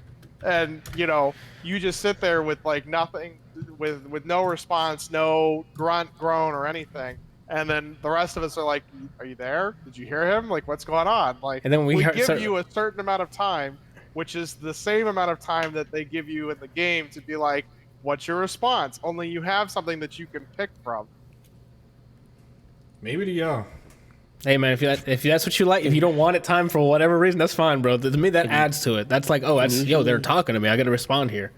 Usually, they're not gonna make you, hey, recite the Bible 3 seconds. It's gonna be a conversation, like you said, like, oh, what are you doing later? You can tell them you're gambling, or you can shoot them in the mouth, but you have 5 seconds to decide what you're doing next. Always picking and shooting him in the mouth. It's just a random stranger. Hey man, how you doing? I don't know. I guess me personally, I like to think about, even in real life, I like to think about what I say before I say it. Even if I already know a response in my head, I just like to. I guess I grew up and I was taught to do that, to always think before you speak, and I take it literal. Like in most cases, when I'm having a conversation with somebody, depending on what it is, if it's lighthearted, then maybe not so much.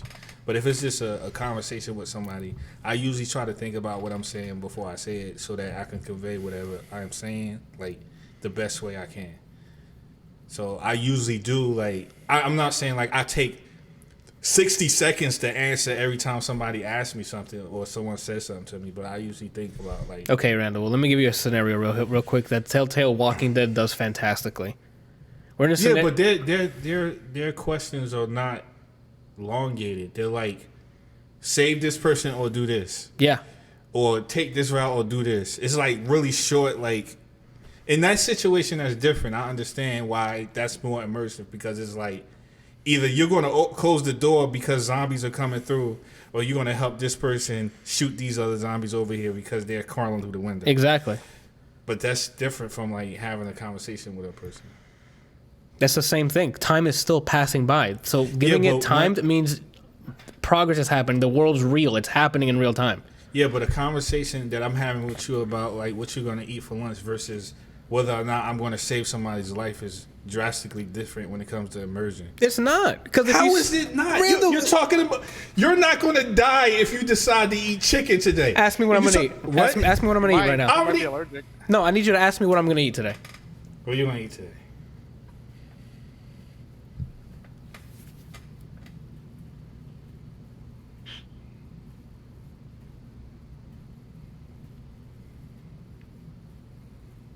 What are you gonna eat today? Fuck. Chicken. Wow, Randall. That I love. I don't understand. What point did you just prove that? That's whack, Randall. Yeah, Johan said he can die from that if he chooses chicken. Food poisoning.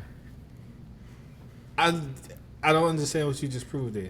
That is not immersive. That's less immersive. But I'm not saying you have to wait there. Just because there's no time does not mean you have to take 60 seconds to answer. That's what the time is. It ensures that no one sits there. All right, so question for you, Randall. What if it's timed, but it lets you pause during the option window? Would you be fine with that? And I can still read what it is that's on the screen? Because usually in situations like that, they put like some sort of pop-up menu where you can't see what's happening in the background. All right, so you're playing on PC, right? Second alternate. Are you going to tell me to screenshot it? You're gonna screenshot it, pause it, post it somewhere, and you can read as long as you want, dude. No. Or just play the game. The time thing is an added feature, Randall. Not they're taking anything away. I mean, it works for you. It just doesn't Randall, work for me. You sound like someone who loves QTEs. That's what you sound like, Randall. That has nothing to do with QTEs. You like QTEs, don't you? No, I don't. You're a liar. I'm not lying. Did you disable it when you played Spider-Man? I don't think I did. But I only played Spider-Man for what, all of 30 minutes? And because there was QTEs, you stopped playing. No, I stopped playing because I didn't like the controls. Because like QTEs is part of the controls, Randall. I feel like the animation was too heavily driven on like my QTEs. No, it has nothing to do with QTEs. Even though I Not don't with like that it. attitude. I think that whatever you do in the game, you should be able to do during any cutscene if I have alleged control over the character. You don't gotta tell me that, Randall. All right. All right. Now that I'm in this heated fucking Randall got me type mode, Marvel's fucking Avengers, dude. Looks like shit. Oh my god. No, it looks. Whoa. Let me. There's layers here. Where do we guys want to start? Isn't there? I saw Where's the Kubo? I saw it on Twitter that there's like a quick time event, but they don't cut you off and you fail. So like there's a moment where Hulk's about to smash, and it tells you press a button, and they didn't press it, and they were there on that screen until he pressed the button. That didn't happen to me, but I believe it. Is it on the bridge? I just saw him smash. He even continued, so I don't know. I don't even know where to start. All right, so open beta started this weekend, for as of recording this. You load it up, you start the gameplay or the game, whatever the hell, on A Day. A Day is Avengers Day, when everyone's celebrating the Avengers. During this celebration or whatever, they get under attack by, I don't even know if they mentioned who it was. Anyways, Golden Gate is in California. Golden Gate Bridge gets attacked. They aim for a certain thing, the cube that's on the shield ship, which then forms the Terrigen gas that makes the Inhumans. So A Day is the catalyst to the day the Inhumans started to show up. Then it cuts to years later, because at the end of that opening sequence, it seems like Captain America dies. They have a shrine, Avengers disband, and then the game cuts forward who knows how many years and what level of the story that you're in, and now it's Bruce Banner and Kamala Khan, Miss Marvel. So that's the first mission you get to play through. You go through to destroy some AIM facility, I think it was, that we were watching. Then that's that. I guess you reform the Avengers, whatever the hell, who cares? All right. Let's start with gameplay, because that's king, right? Combat. Shoddy. And I tell you, and I don't mean because it doesn't feel great to hit people, it doesn't feel... The fundamental thing about this game that threw me away is this does not fit well with RPG elements. Being because every character you play is vastly different. Like their play styles. So I'm the Hulk, and I have these super powerful moves that have the craziest wind-up. Or the craziest animations. The animations look good during some of the combats. Hold on, man. What's wrong? No, I'm hinting at what you get ready to mention. Yeah. So you feeling like there's when you get let me back up, because there's a reason why I started playing Arkham Knight this weekend. When you play as Batman in Arkham Knight, Torn that strike, and you're striking these guys, and when that fist connects the mouth and the fucking thunder in the background and they're knocked out, that's satisfying. When I'm the Hulk and I've literally jumped up in the air and you see him slow motion about to elbow drop a dude, and it does, and a bar goes down half an inch, and they don't react in any way. They're just like, oh, I got damaged. Damn you. And start shooting at you. That's not satisfying. I'm the Hulk. There's a mission where I need to break servers, and I had to strike more than once as the Hulk. Are you fucking kidding me? Adamantium computers. No, none of that, Randall. Not Randall. Because that's something Randall would have said to me just now. I can feel it. That's why he's laughing. No. Made out of vibranium. I would have said vibranium, not adamantium. No. I'm sorry. No. That's just, it's not satisfying. The RPG element works because it lets you replay it. There's costumes to unlock. There's ability trees that you can go through for each character that unlocks more abilities, which is, fine and dandy. But then that costs you the moment-to-moment gameplay, because the combat animations feel cool. You can do combos on enemies that are lower level, and you can hit stun them. You can throw them up in the air with Black Widow, and then do a bunch of jump up combos, throw them back down, ground bounce. The combo stuff is fun. Is it? It's just I had fun doing it, doing combos with Captain America. Captain America was by far the most satisfying one to fight in the beginning part, because his was just yo, I'm a dude from Bronx. We about to Queens was popping. Yeah. Oh, it's Queens. No, Queens is Spider-Man, so he's Brooklyn. I'm just saying. I don't know what the hell it was. and you throwing the shield, you in there just getting swings in. It's satisfying. Black Widow's got her gadgets, and she has like a grapple stuff that she can use to pull herself up in the air and do like air combos. Like Iron Man has combos with his beams and stuff. Like you can knee someone up in the air, chase them up with like your like dash after them, like air juggles and stuff. Like they have combos. It's just it becomes a fighting game to a point where like once they start having shields and armored. Oh. Earlier in the team, we called Randall Bryant, and then we're upset because he wasn't responding. Oh, I don't know what you want from me. I don't know. They expect so much out of it. I don't know. I don't understand. So Marvel's Avengers. Sorry. What was I talking about? The combat. Yeah. You get to play. I got to play as Iron Man, Black Widow, Kamala Khan, and Hulk. In the beginning, I got to play a little bit of Thor, but not as much. Yeah, they're vastly different characters. The ability trees you get are fine. During some of the cutscenes from like the beginning, where they have QTEs. There's QTEs in it? I didn't see you play from the beginning, so I don't know. So this is built on what seems like it's family. No? What is it built on? So this is built on I gotta remember that because no. All right. Dark?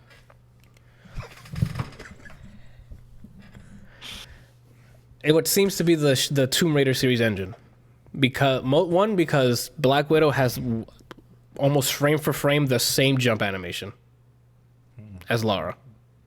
So I'm like, oh, okay, it has to be the same engine, and they're using some assets. Anyway, that doesn't bother me. What bothered me is that the Shadow of the Tomb Raider has a lot of QTEs. So I'm assuming they just reuse that engine to be like, oh, we can add a QTE here, because I'm sure they have the tech to easily add it. There's moments where you're like, the Hulk on A-Day going through the bridge, breaking shit, and there's just QTEs over QTEs, or your Black Widow in the middle, like punching Taskmaster in the mouth over and over, which I would just like to watch. Because, again, the animations are done really well. The player models they don't look like the real people from the movies, but they're good player models. There's some rendering ticks and like rendering errors that I saw in the cutscene, but I'm kind of nitpicking there. But like there'll be gas. I wouldn't call that nitpicking. That jump was really obvious. No, you didn't see the one I was talking about with the eyebrows. I'm talking okay. Because there's small stuff like that. I'm like, I guess they could have missed it, but then there's stuff I'm like, bro, like you didn't even fucking try. There's one where like there's a computer. I'm playing as the Hulk, right? Full form, huge dude. This is the desk, right? With a button I need to press. Oh fuck. Everything you have to interact with, you have to hold X. And you sit there and watch that fucking thing go over. No. Yo, I can't fucking stand that. What makes it worse is you clear a room full of people. I get it. Maybe, he didn't mean to access it, so we'll make it hold. Why do I have to hold it for literally a second, like 3 seconds? Why? Anything, you find a chest, you go up to it and just hold X. The person you're with is just until the fucking thing loads. Oh my god. So you're at a podium, right, where like you have to hit a button to open the key door. The Hulk's fucking towering over, right? So it's like down here. When the fucking thing finishes going on, he just goes like this. The thing's down here. And it's like, oh, he hit it. Oh, okay. And again, the wind from his punch. Not fast enough. He did not swing that hand fast enough for that to happen. Maybe the gamma radiation. I'm assuming this is catering to people who don't play video games. I don't know. Jeez. I don't think he meant that like a stab at, because he meant like the more casual people like, oh, Avengers, like the kids will play it, and he didn't mean like they're dumb or some shit. But I mean, he's saying it's for the audience that plays Jump Force, is what he's saying. For the people who have phones. We all have phones. I was making a Diablo joke. I guess that's. Javi said it's for Neanderthals. My son just goes full set. He just goes in, dude. Man, you two, both of you guys saved me, man. Kelsey saved me with Mortal Shell, and you saved me with Avengers. Oh, but again, the gripes I have, I still want to keep playing the game. Why? I stopped playing because it was a demo. It's not going to save any of my progress. But I'm curious as to why you want to. Because it has that replay value that I like. It's just, you go in there, you break some shit, do a little bit of progress. It's like, it's nothing I'm like, I gotta finish now. It's one of those, all right, I'll load this up, do some like a mission or two, bounce out. You know, I didn't try the multiplayer co-op yet stuff, but something I do like about this, which I need Borderlands developers to listen fucking clearly right now. AI companions. I don't need to play your game 4 times so I can get a max character. When you give me the same game and don't let me reuse characters from the old game, AI companions. So when I level, all of the characters level. So I don't have to run through the story 4 times so I can max my character. This game does that. You can bring a squad of 4 players for this mission. You bring 4 characters, they all level with you. Which makes me wonder, why isn't it 4 players? Why? What isn't 4 players? If there's 3 other AI companions on screen while you're playing, why couldn't they have made it 4 players? What? Avengers is 4 players. It is? Yes. It's completely co-op, 4 players. So what was that? Oh, that's That's Gotham Knights. Hey, well, you're teasing information. We'll get to fandom in a minute. Teasing what? All right, there's some hype moments, and okay, we'll get to it. That was wet. All right, so Anthony McMahon. oh, fuck off. That was like super. That was really like super bright. But yeah, that's something I hope every single person who's a development team in Borderlands, don't just give me Borderlands 2 again. Lord, I didn't hate it because I love Borderlands 2, but make improvements here. I don't want to see another loading screen. I don't know why Borderlands 3 has loading screens, like an open world, period. Borderlands, make it as good as Borderlands 2. Because Borderlands 3, what was that? All right? No, Brian, again, we don't want more Borderlands 2. Like, that's... No. As good as. I didn't say make the game, copy and paste, call it Borderlands 3. That, I mean, Brian, what I'm telling you is the logic there doesn't make sense. How? That means they won't make any more improvements if you want to make it as good as Borderlands 2. This Borderlands 3? Borderlands 2, right? In terms of how good it was, not copy and paste it. Like, if we're doing a scale, I think what he's trying to say, that game's like a 9, right? Make a game that's a 9. Don't make a game. Don't go from 9 to like 3. Yeah. Don't do that. So he's saying 3 is worse than 2? I guess maybe because of the story, because the gameplay is tit for tat the same. Besides, you can slide now. No, Everything's forgettable. I hate the gameplay in 3. I hate the weapon system. All the whatever the fucking eye level is and shit. Like, it just doesn't make any sense. It doesn't work. Okay, I've been playing. I mean, that plays exactly like Borderlands 2. Besides, there's a gear score, but I don't follow the fucking gear score. I just follow the numbers, and it works fine for me. Give me more goons. I don't want just one with a gun. That's funny to me. Give me more. Give me more, Anthony. Fuck Maya. No, sorry. Fuck Ava. Fuck Lilith. And that's all I have to say about Borderlands. Did you see the trailer for the Creek DLC, Brian? Nope. Okay. I'll move on. I'm not gonna spoil anything. I mean, you could tell me off here what happens, but I'm not gonna give them a view because they just decided to shit all over the story and then try to get me with paid DLC after. Anyway, but yeah, back to Avengers. Sorry, the companions. It's another thing that takes you out of the game in a way, because there's a lot of like special moves you can do that you can trigger, like in Batman, where once you fill up the bat meter, you can do like the instant takedown, and he'll do something like he'll break his leg or something to be like, no, you're staying down. That makes sense. Remember, Randall? Like I know what you're talking about. Okay, because you're just staring at me like, man, he looks good, and I'm like, relax. Oh my god.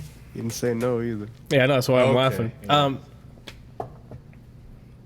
They have those kind of moves, but as you're doing those moves, I don't know if the AI just doesn't know that you're doing those moves, so they just start swinging at a guy that's in the middle of an animation, and it's like, what are you doing?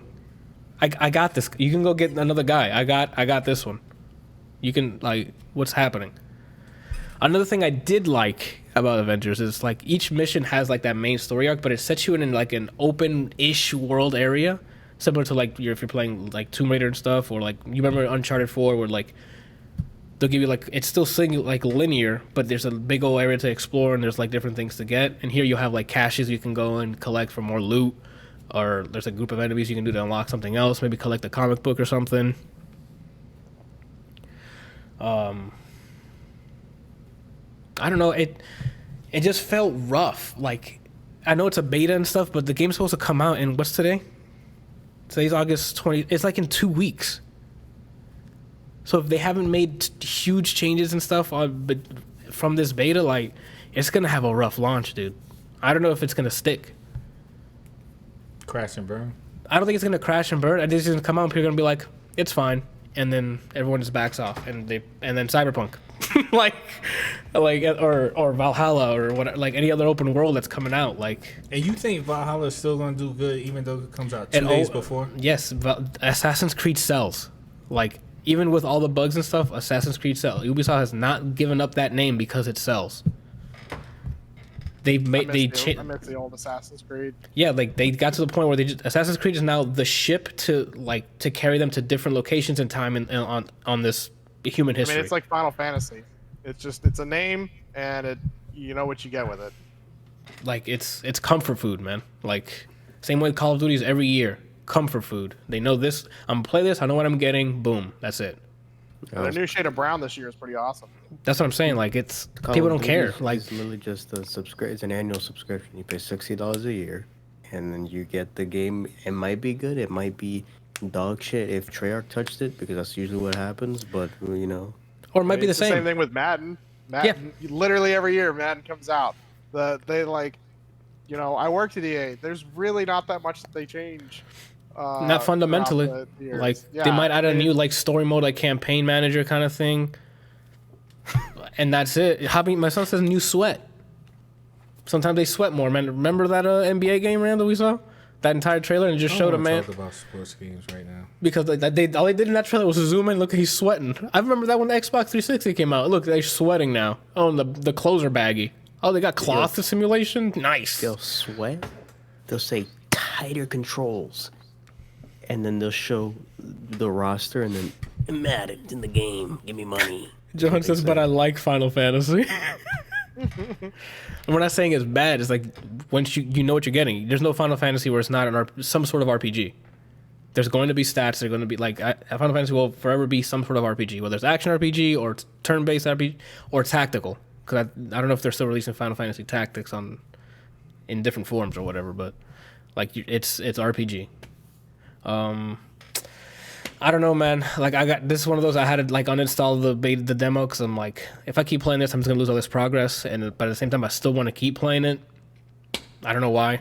I thought when you uninstalled it, it was out of frustration because you abruptly did it. I abruptly did it because I'm like, I get it. There's different modes you can do. You can do one like a training. It's like Brian, you know the room that the X-Men have. Danger room. The danger room. They have one on the ship that you and your team. It's called the harm room, I think it is. That you and your team can go in there. You good? He doesn't like the name. Stupid name. Or the acronym, I should say. Gotcha. Yeah. What does it stand for? Hand or robot medicine? Didn't your girl guess it almost down to the she last missed word? it. She missed the M. Yeah. How close was I? Not even. The closest not. You weren't close to the word close. Oh. Anyway, backing up. You do those missions so you can if you want to just grind out some special mission challenges for your characters or try out the moves you've gotten for your character, or you can do specific hero missions that are this story involves only Banner because he's going to face a character in his past or whatever the case is, or Kamala's story, specific story, and then there's overarching arches like the Avengers story that's happening, and then there's side missions. So there's a bunch of missions you can replay, play as different characters. Go ahead, Ron. Couple questions. One, if you still have the urge to play this, are you gonna get it on launch or wait until the sale season, where it might be cheaper? I think I might wait for the sale season. To be honest, that's a good question. I think this might be a sale game. This is for the Avengers game? Yeah, I might wait for this to be on sale to actually pick it up. If on sale season, it's 50% off already. I might. Yeah, that's gonna be just because it's co-op. Gotcha. I mean, we still already have a laundry list of co-op games to get through. Oh, Brian, I launched Godstricker to make sure it runs. It's Hotline Miami, but with abilities. Is there friendly fire is the question. I don't know. I only tried it just to run around to see what it felt like and if it runs. It's Hotline Miami with abilities. Okay. Sounds One hot. hit. It's one hit kill. I think Adam and I are going to play this week as well. Godspeed. It's one hit kill. So just like Hotline. So Overhead. yeah, just like Hotline Miami, except different art style because it's not like that neon. Let's get fucking psychedelic look like Hotline has, but you have different characters with what was different my other abilities. question? Go ahead. If Marvel Heroes was still alive, do you think you'd play this at all? Because the itches you have, it sounds like that you're playing it because you don't have a new Diablo. No, because the reason I don't like the combat in here is because it's combat like Marvel Heroes, where the Marvel Heroes is Diablo type of combat. Where here I thought it was going to be more Batman, and it tried to mix them. It tried to mix the RPG elements with Batman combat. Just mind your business, Randall. No, but you're getting to a point, Randall. Like Batman doesn't need that RPG elements. That's the thing. They could have just taken that out and stuff like, oh, put on gear. You can put gear and stuff on in this I game. don't understand when And it's you like you have don't need that. examples of what works. Just make it and improve upon it just a little bit. Not enough to change it where it becomes a disaster, but to be like, oh, I see what you did there. Instead of like going the complete opposite direction and just making some abomination and expecting people to like it, and then when they don't, you're like, I don't understand why no one likes this game. Let me be clear here real quick. I don't think Marvel's Avengers is an abomination. What I do think is that they should have... I like that it's all like replayable and that they have levels and stuff like that. The RPG elements of putting on gear and finding loot doesn't... I don't think it meshes well with the combat here. So you could genuinely say you was having fun. I said, doing those combos... Randall, there was times where you were like, oh, snap, because I'm doing combos. Like, that's fun. Aside from the combos. That's the problem, because then I can't... After that, it's not as satisfying because they just get right back up. Because I only did a quarter of their health. It's like I'm playing a fighting game, but not 2D. I'm like, oh, I hit him with that sick combo. Time to go to the next guy. No, I'm up. And then, like, bosses sometimes don't even get hit stunned. You're just sitting there wailing at a guy. I'm playing WoW. Yeah. And they're not doing anything. I'm like, that's not satisfying. When I punch anything in Batman, if it benefits me, boom, you hear the lightning strike. I hit him. If I fucked up and hit a guy with the lightning rod, oh fuck! There's animations for getting hit successfully, penalized for it. Like it feels like there's a combat happening. There's give and take there. Not just I'm just sitting there, my meter's going down. Like that's not. I'm a superhero. I punch shit. Like. 2 more questions. When you put on gear, can you see it on you? Nope. Only thing that changes, you have costumes that you get through a challenge. Every character has a challenge card, which is their own battle pass kind of thing. But you don't pay. It doesn't seem like you pay actual money for it. You accrue like the resources as you play as them in the game, and then you spend that to unlock more skins. But then there is also a store that you can buy more skins for them. Other question. If So boom. Marvel Ultimate Alliance compared to this, Which compare one? Is that the Which one's PS4 Yeah, game? which one? Say again? so we're gonna do the Switch one and then the PS2, the one we played where you weren't allowed to play. Compare those 3 games. What overall was more entertaining? Was that that was the thing I think I gave you guys, right? It's the one you let me borrow on PS2, but it was so ugly I gave it back to you. I remember. So you're asking Marvel Ultimate Alliance 2 or the Switch one or this? Mm-hmm. That's a good question. I like the Switch one. I just don't like the grind you have to do to get all the cool things you want. I would say the Switch I feel one. about Warframe. I don't think. No, Warframe I haven't played because I just don't want to delve back in. I love the way Warframe feels, and shooting and attacking and stuff. It feels Warframe's great. It's just there's a ton of grind to get like anything. yeah. And they've added so much new content now that I'm just like, I tried playing it a couple months ago, and I'm like, I don't know what the fuck I'm doing. I guess I'm just not gonna play this anymore. Yeah, man. Like it's difficult for like returning players to be like, so what do I do next from where I left off? It's like, what do I need to? There's no guiding. It's. I mean, I haven't loaded it up in probably a year now, maybe more. But like that game, every time I see an update or I see a dev the what is it, the weekly meeting with the devs. I see they're adding more warframes, more weapons. I'm like, damn it, dude, I do miss playing that because that game felt great to jump around, backflip, wall run, like the slide and jump, like all that felt great. Just ease the grind. My issue with back to the Ultimate Line Switch one is that it didn't matter who you picked, you played the same. Yes, that was one of my gripes for that game. Is like there's archetypes and they just put skins on them. So like except Storm. I don't think anybody else had that. Yeah. But there's like I played it. Yeah, like you have the regular archetypes and then you just play as different characters, but they're just the same moves. Maybe with different properties, but in terms of animations anyway. I don't know, that's it for Avengers, man. Like, I kind like, again, my biggest gripe is that, like, that's why I as soon as I finish that, I'm like, I'm loading up Arkham Knight because it was on Game Pass on my Xbox. I'm like, I'm just downloading on my Xbox. I'm gonna play Arkham Knight, and then immediately the combat is just no fucking meters and stuff like that. You don't know how much health they have left. You just pummel them, and you know when they're done, my guy. You hear like it's satisfying. Even ping pong in between the enemies, like it feels great to punch people there. It doesn't feel like nothing's happening. It's weighted. Huh? It's weighted. Yeah, like every punch, like dude, you get hit. They have like if you hit them too hard, they fall over all ragdoll and weird. And when he trips him over and breaks a leg at the takedown, you're like, no, he's not getting up. Like, yeah, that's what I really liked about the original Assassin's Creed games. Like, the combat just felt better and better with every game because they like added on to it, you know, and then eventually got to the point where it was just like it was RPG again. Like that's what they're at now. Like, what the fuck are we doing? I mean, Black Flag. Everybody like raves about Black Flag. Don't get me wrong, Black Flag was great, but it's a sailing game. That's it. It's not an Assassin's game. That's why I liked it because the boat stuff was fucking awesome. Yeah, like you literally spent 95% of your time on the damn boat, not actually being an assassin.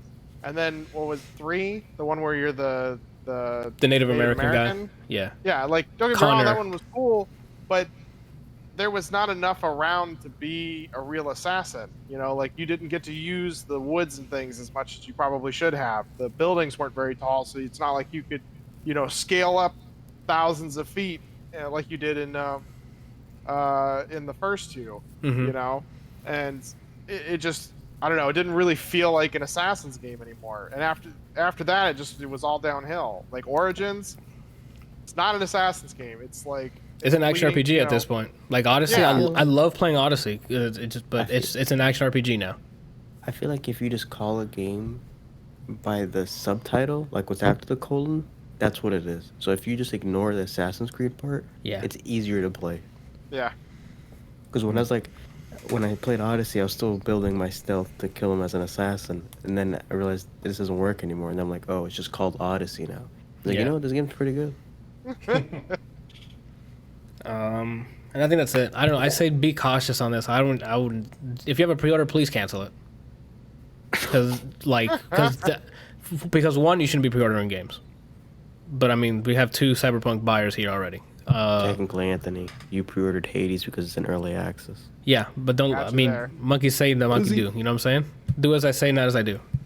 So I feel like early access is slightly different though, because I mean, you get access to the gameplay. So that I agree with you, but Brian wants to make a point, so we're gonna move on from it. Yeah, but I mean, like early access, you at least get to see other people already playing the game, and they're just trying to raise money so that they, because a lot of them are usually smaller okay, games. It's not totally true. Usually it's small company.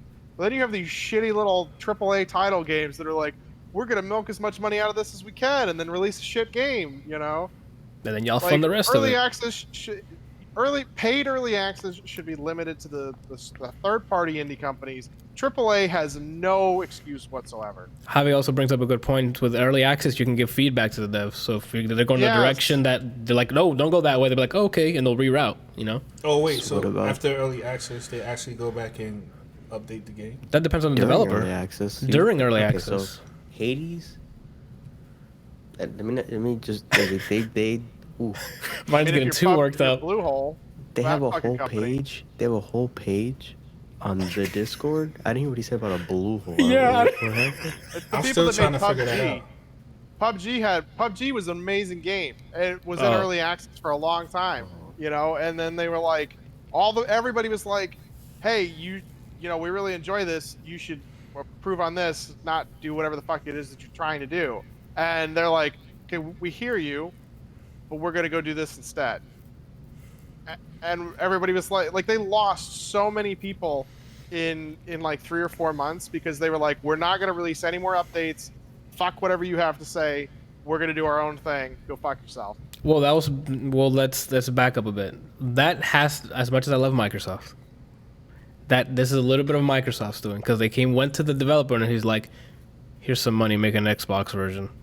And then they had an entirely different team that was porting it over. The reason they stopped all the updates is because they fucked up how they were doing their movement system and they like merged something incorrectly and couldn't figure out how to undo it. And so they couldn't actually release new updates because they had completely changed the way that the movement system worked. And so they just stopped releasing updates until they got. I thought it was okay. I remember it as they got the Xbox build, I know where you're going with it, and they stopped. They're like, hey, we gotta hold off on updates because we're working on the Xbox port. Nope. Okay. Then Nope. I've misremembered then. Because of a shithole company. Brian's like, I can't have this anymore. He's left. This bitch. Yeah, he just leaves. What the fuck? Did he write it in the... Oh, he's got a P. Got it. I didn't read the chat, as always.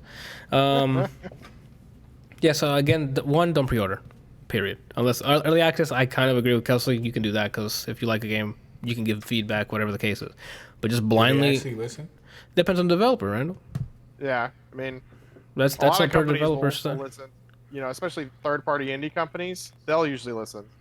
Because their life's on the line for the most part. A lot of people like give up a Yeah. lot just to make a game. So they'll be like, yo, what do I need? Yo, what? This is my core design. Do you not like it? Why can I make it better? Or maybe it's a group of them or whatever the case is. But like they're hungry. So like, You know, but then you get these like, especially like the AAA titles.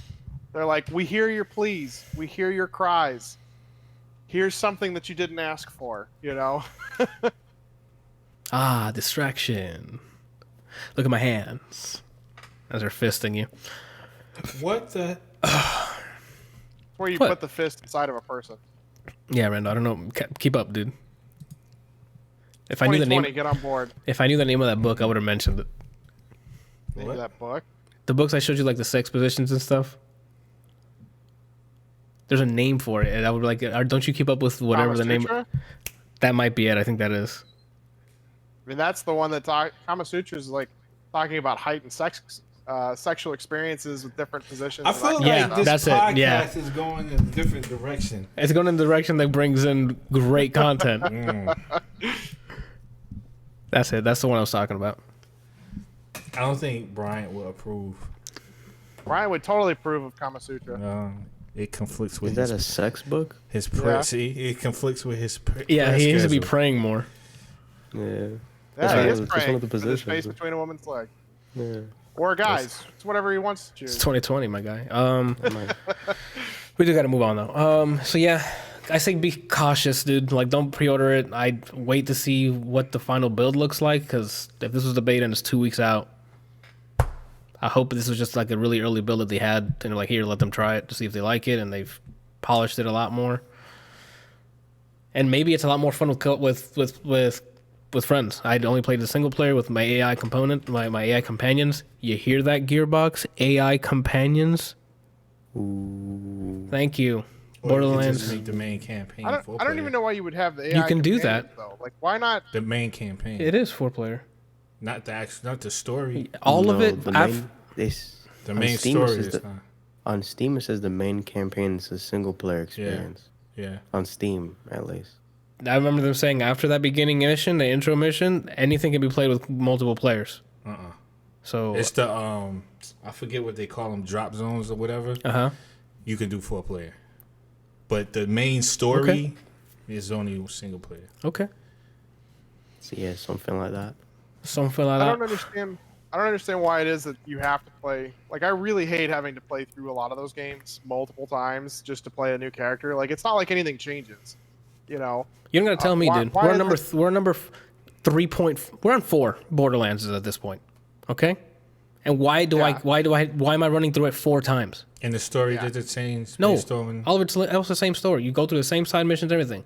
Give me the rest of the fucking characters. They all level with me. Not let's do this over and over again. I don't even want that. I just want like change your character at any point in time. Be like, oh, you hit max level.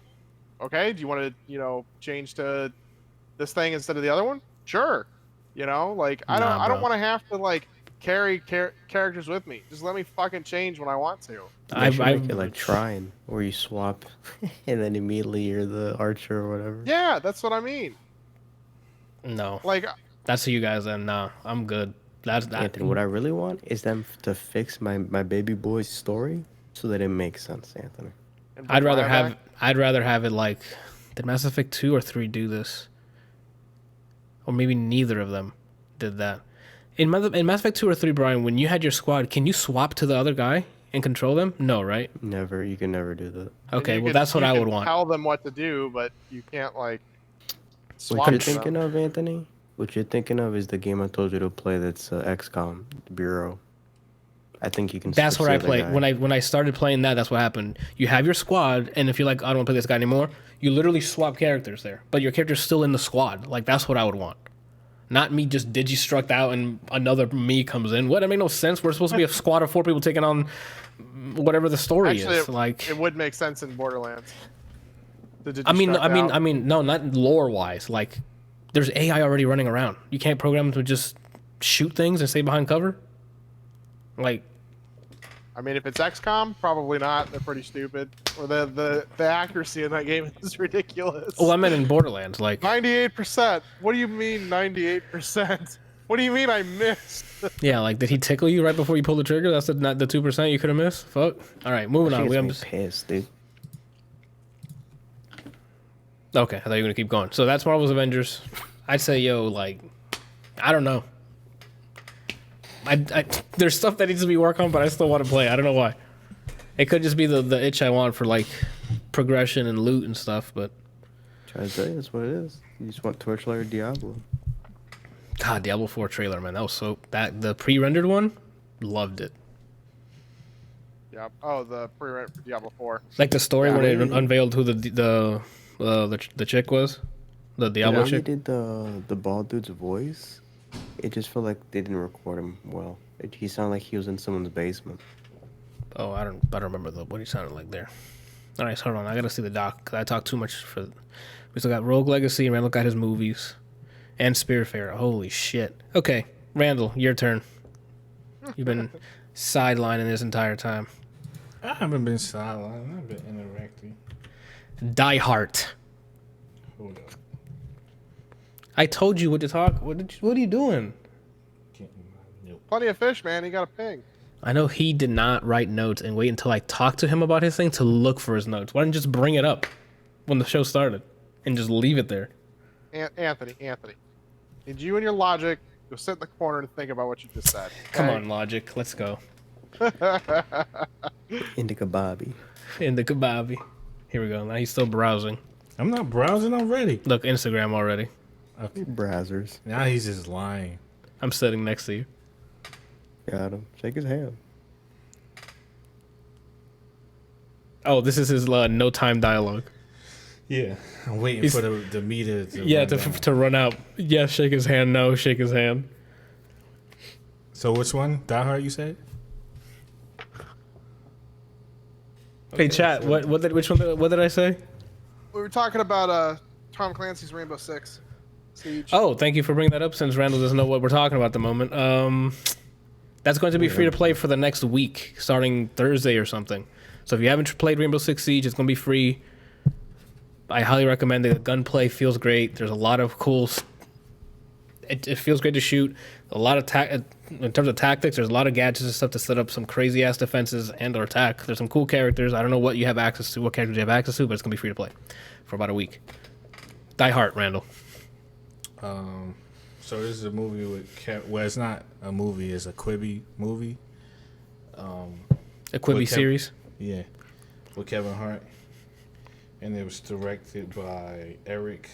I guess that's Apple. That's how you pronounce his last name. Do any of you guys know who that is? Apple. Eric Apple? It's spelled Appel. A That name pebble? doesn't ring a bell. I don't know. By I off don't know the who that name, I is. don't know who that is. Well, it just so happens he directed 4 episodes of Brooklyn Nine-Nine. Oh, okay. And one of them was the Halloween one that you like. Which one? Halloween. Halloween 2? Yeah. Okay. Yeah, that's the one where what's his name? Holt was like Halloween. Party bus. Halloween. Yeah. He directed, I guess that's the Swedes. Captain. The Swedes. The Swedes. Captain Peralta. Yeah, that's the episode you meet Peralta's dad, And Kicks. I think. Does that sound kick? What is Kicks? Kicks? Yeah. I don't remember Kicks. The Swedes is when they come in to assist with the case. The Swedish team, who are like oddly rarely close. And what were the other two? Captain Peralta, where he, the dad. I think it's the first episode you meet the dad, Yeah, And Kicks. and then Kicks. I don't remember what Kicks was. that Hicks is the one that With the bandit. shoes get stolen, and he pretty sure is the one that the shoes get stolen after he gets out of prison, and he, finds the guy, and then freaks out thinking he arrested the wrong guy, and then tries to go find the actual killer or actual thief. So yeah, Die Hard is basically about a web series about an actor who was typecasted for being a comedy artist, but he wants to break out of the role and he wants to become like a lead action star, and he wants people to take him serious. And that role is played by Kevin Hart. Oh, that's why it says Die Hard. Yeah. So in the I keep calling it the movie, but in the show, The Quibi series. movie series is Kevin Hart, John Travolta, Natalie Into the mic, man. Natalie Emanuel. That's the girl that's from Fast Game and of- Furious. Yeah. And what do you mean Game of Thrones? You mean Fast and the Furious? I always forget she was in Game of Thrones. And I forget how you pronounce his name. Jean Reno. From He's French, so this might be Jean. Yeah. man. Jean. Yeah, that's the Leon the Professional. Oh, he's in that. Yeah. Oh, So he plays a I was wondering director. what he's been up to. He plays a director who wants. He was looking for an actor who he feels like he can achieve pure acting ability if only he's able to get that actor to perform in real life. So instead of them acting, he puts them in the real life situations and he records their reactions. So like he'll put you in a life or death situation, but you don't know that you're being recorded. And he uses that. To him, that's the most purest of pure acting. Well, that's not acting. Well, that's what the That's character. actually happening. Yeah. Especially if the actor thinks it's actually happening, then Yeah. they're not acting like tough. They know it. So Okay. that's what his role was in the show. And I already explained to you what Kevin Hart is the actor who wants to break out of the shackles of being a comedian. Yeah. Or known for He wants being to a be- comedian. Yeah. Die Hard. And then the girl Natalie, she goes to. So both of them are sent to like a stuntman, action man training camp that's run by John Travolta's character. Mm-hmm. And basically, John Travolta's character is like this extremist. Like all the biggest guys have went there, like Matt Damon, Jason Statham, all the people that he named, like like Rock and all them people have allegedly went through this camp and survived. And then afterwards, they've become to be the big known movie stars that we know now. Oh, that's the way. That's the path. The only thing is that his character is so extreme that he does unorthodox stuff. Like, so he had like a fight. He had them do like a fighting scene, and normally in a fighting scene, obviously, you get props like a rubber knife or some junk like that. Yeah. So Kevin Hart is being Kevin Hart. Like, he's always got to ask things like 50 times. So he's like, "This isn't a real knife, right? This is a prop."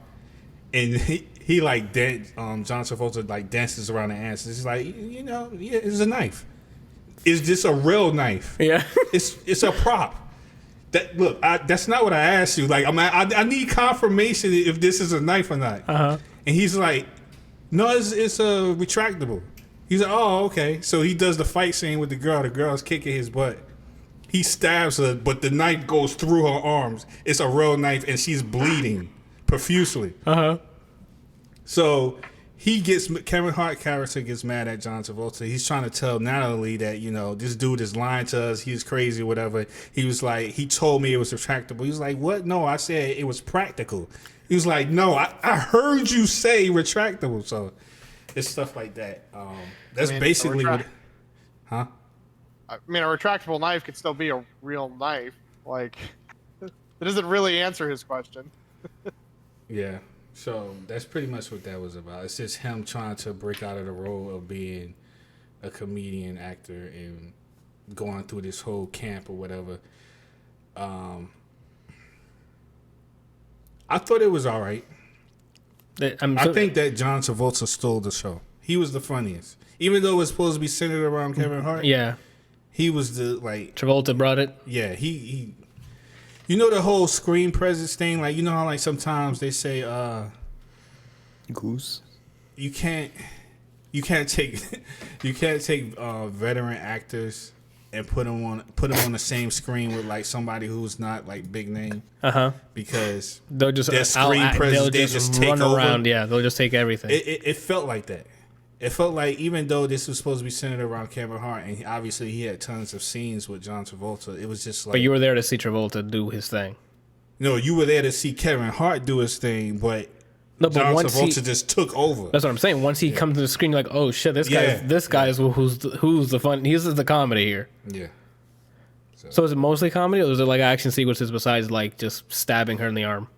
I mean, the action sequences weren't really action sequences. It was just them like going through the training camp or whatever. Gotcha. And then of course some of the stuff was the things that you heard. Johan has a very important question. Yes, was there a scene where he gets into a car with his sweetheart and then they fly into the sunset? No. Good. That's the end of Grease. Did you mention Milena Vaintrub is in this? Who?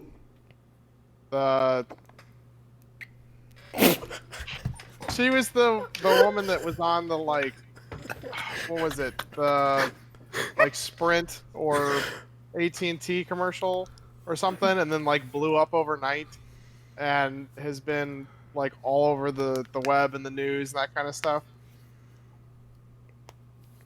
If you saw a picture of her, you probably would know who she is. Yo, I just thought it was interesting. That who was the most genuine... Who the hell is this man talking to me about? I don't recall. If you like saw a picture of her, you'd probably know who she is. But I just thought it was interesting. Like, I was looking through the list of people, and I thought it was interesting that she's in this. If she was, she had a really small part because she played Leah. Lee. I'm guessing it's a super small part. Yeah. I'm actually laughing because I can only imagine you're looking at the wrong movie right now. No, it's the right No, one. Die Hard. Okay. That's funny. So Randall, let's move right on next to right down the chain here to Black Rain. I said Black Rain, Randall. Black. Why is it gotta be black? You tell me. Okay, Orange Rain was... Randall, the mic, for the love of Christ, dude. What? Well, man. Put it here and talk to it like this. Mouth and look away while talking. So you guys literally can't hear me? It sounds worse. If I talk like this, it sounds worse than I'm talking to it. And then if they can hear you, it's quality, not quantity. Okay. Not to mention, a lot of the times you sit here doing this, and it just makes it even more muffled. This is your mouth, Randall, from now on. Use this, all right? That ain't my mouth. It's gonna be Black in your mouth. Rain was it's a 1989. That's cleaner than his mouth. He didn't hear what I said. It's fine. Go, man. What the hell? Are y'all done? I got more. I mean, this is Do you want some more action or what's going So on? go for it. Might as well. It's your Hold on. podcast. I'm a replicant. Hold on. It's getting dark up in here. No, Brian's fucking up. Okay, no, not we gotta move. working. All right, let's go. Moving on. Tell me how Black the Rain is. So it's a 1980 movie that was recommended to me by a coworker, and it has Michael Douglas in it, and it's basically about two cops who one of them is being investigated because he was allegedly accused of taking money off of a crime scene or from a big time drug dealer. Okay. That they busted, and then his partner is John Travolta. Andy Garcia. Yo, okay. Okay. He's also in Pink Panther. Who else is in Pink Panther? John. The Jean Reno guy. Oh, okay. So he plays the partner. What? Like the Pink Panther? Like, okay. Pink Panther trivia. I think I know John from Leon, the professional. Yeah. But he's in Pink Panther. So Black Rain. So yeah, the two cops and what was I gonna say? You wrote notes down and you don't know what the fuck you're gonna say? You're really pissing me off right now. The phone's off. He's conflicted because you yell at him when he's looking at his phone, but all of his notes are on there, so now he's trying to do it from memory. All it says on his phone is just help. It's a cop movie. It's an 80s cop movie. Okay. It was pretty good. And Andy Garcia and what's the name of our partners? Yeah. Michael Comedy or Douglas, Get it drama? right. Who did I say? You said it his partner, whoever he was. Michael Douglas. Get it right, bitch. It's pronounced Douglas. Oof, he got you. You're a bunch of hookers. Hookers. Randall, is it good or what? That is the last thing I just said, that it was good. No, you actually said, yeah. What was the last thing you said? I love this podcast. This man makes a whole big deal about I gotta get my notes. I look over the fucking things off. I think my favorite part is just how much we picked on Randall. He does it to He himself. tries. I don't do it. I'm sitting here trying to. You're not talking into the mic right. Sit up, sir. So your Test fucking out. solution So- is Hold on, turn hold off on, the hold on. fucking Hold phone? on, Anthony. Hold on, Here Anthony. comes the audio professional. Randall, continue the impression of Anthony. I'm not here to berate you. Continue that impression. My fucking face hurts. The man's answer to, hey, look at the mic is, all right. That's it? Do this then, Randall. They can't see your arm when you're doing it. That way you're looking into the mic and reading it. You said you have small arms, Randall. Oh, he got big arms. Yeah, he does. Good for fisting. We gotta move on. John says flashback to when I said fist fight on stream. I mean, Randall's seen my Miguel, so Yeah, but how does it compare to your Joker? I knew it. As soon as I said Miguel and no one said anything, I'm like, it's building up. The meter's filling up at a fucking rapid rate. Has Because you're to. holding axe.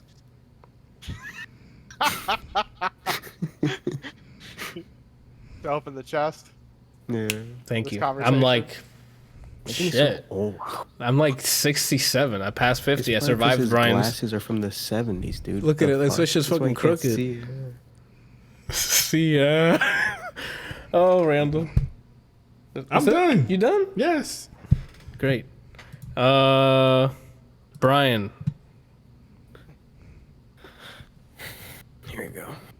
You're taking dead people to peace in Spiritfarer. Yeah. Alright, so boom, right? I was like, last week I said I was gonna stream. I lied because Sunday's considered a new day of the week or a different week, right? But I streamed anyway in the morning. I was like, what do I play? What's gonna have my attention enough that I want to play. I'm like, you know what, Spiritfarer? Almost bought it. Game Pass came in clutch. It had it on there. Installed it. I drooled. The premise of the Okay. Might be a show. good game, man. Yeah, it was pretty good. You The say the premise of show? this- yeah, I almost said show, but No, you meant said to show. the game. Yeah, I almost did, but I meant No, game. you said show. Can't prove it twice. Okay. I guess I can just loop the clip. That's just the first time over and over, though. So the Still premise of the game is Proving it twice. Charon, the guy who takes spirits to and fro the underworld or afterlife, I think he's dying or he's fading away. So he's trying to find someone to replace him. Your character, whose name is Stella, and your cat named Daffodil are his replacement. Your cat's Alright. name is Daffodil. Yeah. I don't know if he's making this up. So boom, right? So he gives you this thing called the Everlight, which lets you control the boat and recruit these spirits so that you can make them happy. You're basically like you're a final B&B before you go to the afterlife, before you depart. It's Okay. basically what it is, and you're on a boat. Okay. I heard that song. So far, that's the premise. Gameplay is, it's like a 2D Animal Crossing. It's like a simplistic 2D Animal Crossing, but the music's really like comforting. The gameplay is, hey, go over here, chop some trees, get some wood, build stuff on your boat, upgrade your boat, make them houses. You can garden, you can cook, you can like make metal. You can sew things. You can fish, all on the boat. Can you That's- pet the cat? You can hug the cat. Fuck You can off. hug people. cat. Eat You your can hug heart out, people. everything else. Oh, I can pet the dog. Can you hug the dog? Yeah, you can hug people. So the spirits, before you get them on your boat, they look like things from Journey, right? Like the hood or Mhm. whatever. You get them on their boat, you reveal their true identity. Tell them about the spatula on the door. I built a house for one of the people, and on the door it had a really big spatula on it. Because they're a cook? I just like being spanked with it. That one. It's a horny cook. So far, all the people I recruited are animals. So I don't know what world I'm in, but I guess like Animal Crossing.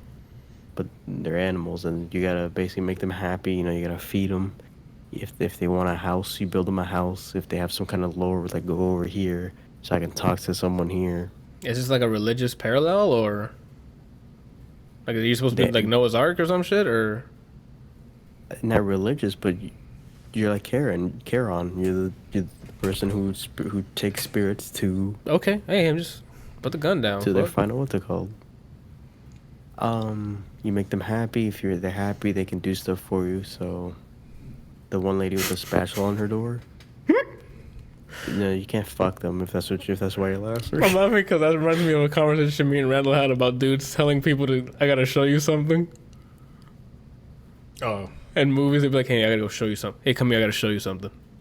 that's Go like ahead. their gambit for like trying to get women interested. They always got something they gotta show them, or somewhere they gotta take them. Yeah, it's like, let me go show you something. I gotta take you somewhere. I got some place I gotta show you, or some place I want to show you. Go ahead. Sorry. Oh. You should be. Yeah, you basically make them happy if they're happy.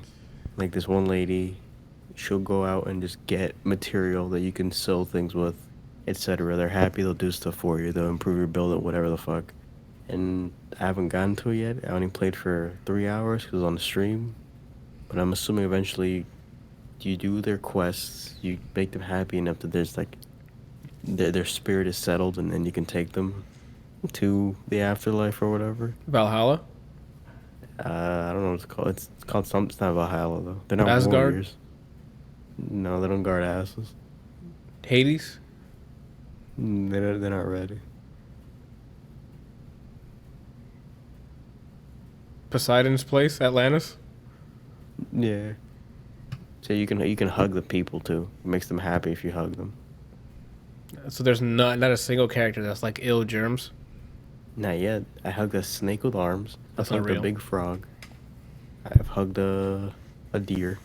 So And then they give you like currency that you go to you dock on build like cities. It's where you usually find them or recruit them to take them to the afterlife. And there's these statues that if you have a certain amount of that currency, you basically Metroidvania in the sense where like the first one I had the currency and I floated and I was woke and then I got double jump. Do you actually get like abilities and things in this? So the double jump so far, everything else is like stuff you acquire by building buildings. How far are you into it? Only in 3 hours. That one stream. I haven't taken anybody to the bye place yet, so I don't know Valhalla? what the full loop is. Yeah, Queens. The pearly gates. To the diner. Yeah, snake with arms, so a lizard. Let's go. No, it's just 2 arms and then the tail. That's a lizard. No. Yeah, it's a lizard. No. A lizard that had its other 2 legs ripped off. Yo, Kelsey, we literally just fucking Hail Married it, and he was already at the touchdown waiting for that football to catch him. He's like, yeah, we won. He got it. Oh. It's a lizard. No, it was born without legs. Oh, so now because it doesn't have legs, not a lizard? Yeah. Oh, okay, I remember that. Fish didn't originally have arms either, but here we are. So people without legs aren't human? Is what you're trying to say?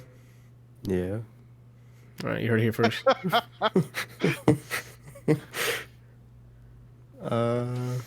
You plan on playing it anymore this week? Probably, yeah. It was pretty, it's a really relaxing game. If I didn't stream it while I was playing it, I probably would have fallen asleep in my chair. Like, that's how soothing it is. Not boring, it's just like, you're fishing, you're on a boat. The game's pretty. It animates like an old Disney movie to me, at least. At least her jump animation. The game's pretty. Okay. Right? Is the game pretty, though? The game's pretty. Not as pretty as the Ghost of Tsushima host. The host. It's me riding my horse. You're what? Get on my horse. My It's horse definitely is amazing. It's definitely one of those games, I guess, like Animal Crossing, where you just sit there and you just enjoy yourself. That's not what Animal Crossing's become. I've seen Janiana play. It's a stressful world management game where she's buying up land, switching people's houses, the mafia ties in the background. No, that's not. Animal Crossing is not that. She taking names and breaking legs? Yeah, like that's not how that game works. She'll kick people out of her land. She'll go hunt for people to go force them to live in her island. Sounds like a prostitution ring. I don't know what it is. I just know it's not for me. I don't got that kind of cash. Well, if you do have that kind of cash, this game's pretty therapeutic. I probably will play it again. It was nice playing a game like that and just like a Sunday morning, just sitting there, just boiling, doing nothing. How's the soundtrack? I like the music. Yeah. Is most of it just calm, like piano? Yeah. Is it strings? What kind of instruments do they use?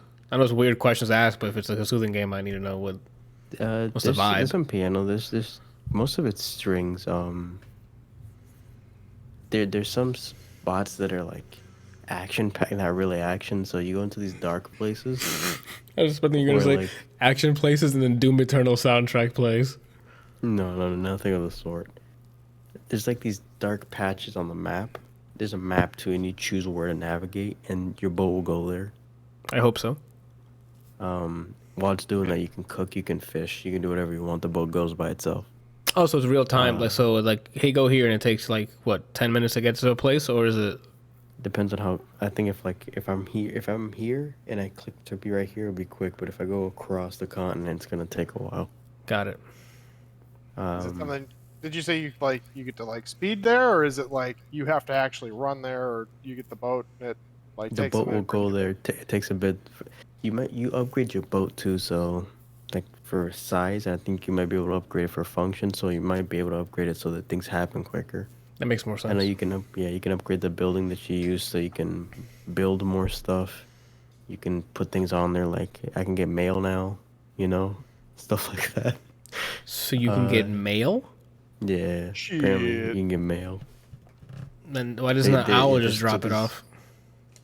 Yeah, we don't have an owl. So there's these dark areas. They usually on the map. That's usually somewhere or one of your people on your boat, something that troubles them or a fear they have is in this area. And usually you go in that area so you can farm certain material. So like in the deer lady with the spatula door, for whatever reason she's scared of jellyfish. So there's a bunch of jellyfish, and you go up and you take the currency, which is like gleam or light, and that's how you farm that. Sometimes it's thunderstorms when you're on your boat. If you have a bottle, you can catch thunder and put it in there, and that's a resource you can use. Oh, I seen that in The Witcher. No, you didn't. Yeah, it did. Mm. Oh, okay. Is it co-op? Yeah, no, There's no multiplayer at all. not that I know of. I thought it was co-op.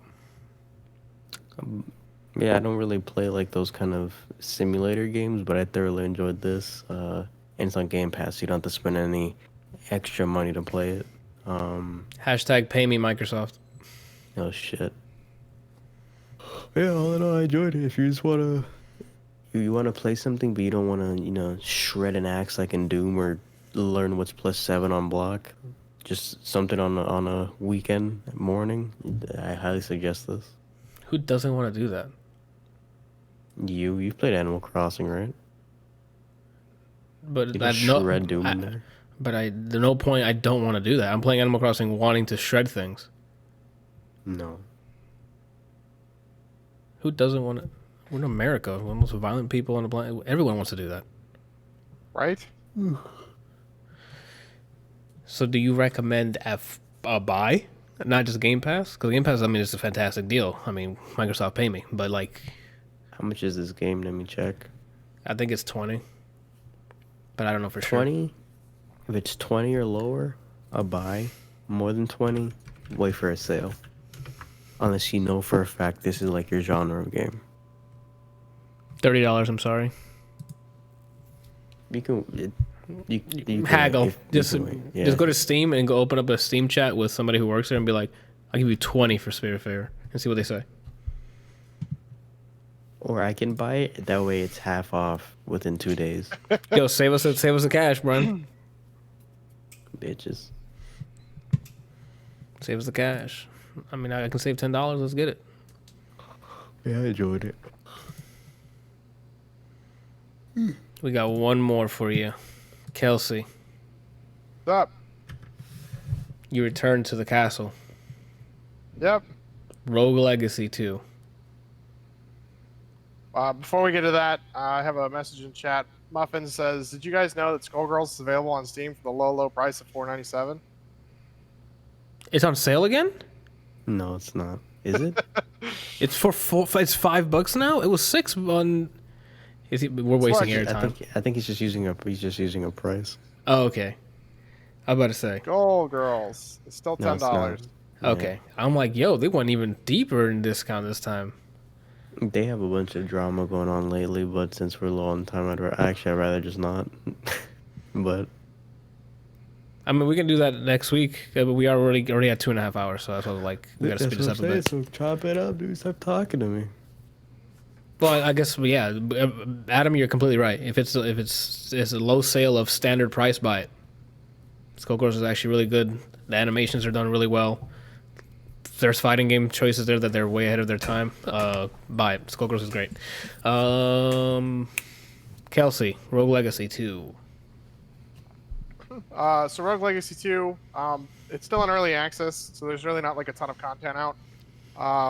It still follows the same patterns as the first one did. You know, you have a main character, you have a character, and they have different traits, and then you go until you die, and then your bloodline continues on with the choice between 3 different characters. You can unlock archer and mage classes, and then there's also like a new axe class that I don't remember was in the first one. The barbarian, wasn't it? I thought the barbarian was that axe. what was it? Okay, I don't remember. It's been a long time since I played the original, so I don't remember everything about the original. Wait, I'm sorry. I think we're incorrect. Everyone had a sword. Didn't they? In the first Rogue Legacy, I think everyone had the same sword, but you get different, like you can get different special uses. Like you can get the throwing axe as a special use item. Or, I mean, correct me if I'm wrong. Maybe? Yeah, I don't remember there being an axe guy in the first one, but I think- like I said, I haven't played it forever. I couldn't tell you. I'd have to load it back I up. Wow. think you could choose like an archer or a mage from the first one, but I don't remember that either. I think So the axe guy does more damage, but his attacks are a lot slower. When you jump and attack, he literally just spins like a saw blade and hits everything, multiple times in the air. Just like Go ahead. he said, it's Virgil.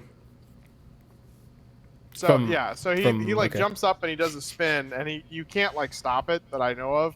You just jump, and as soon as you attack, he literally just goes into it till he hits the ground. Sounds like my character. And he does less damage with each hit because he attacks so much faster while he's in that spin. But Not my character anymore. if you like jump up and hit it as you jumping, he'll like hit something 3 or 4 times before he even starts coming down. I beat the first boss, and I got to the second boss, which is basically just a twin version of the original. And but it's like it's harder. They changed up a little bit of how it works and made it a little bit harder. Haven't beaten it, but I also haven't put like a ton of time into it.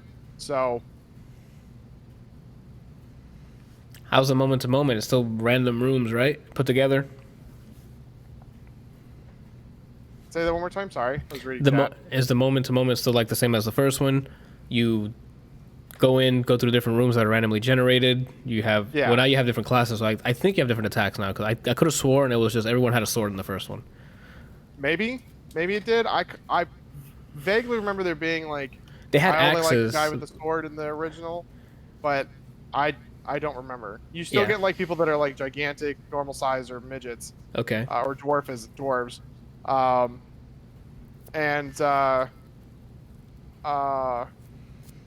Let's see. They added something called runes. Like you still get different armors and things that you could find and you can equip.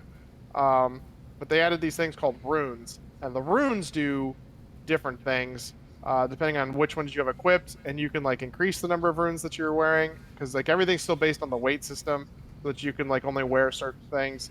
Okay. But to get the runes, you have to open a fairy chest, and the fairy chest is like when you enter a room, there are things you can and can't do to get to the fairy chest. Like most of them are like don't get hit, Yeah. Make it to the chest, don't get hit.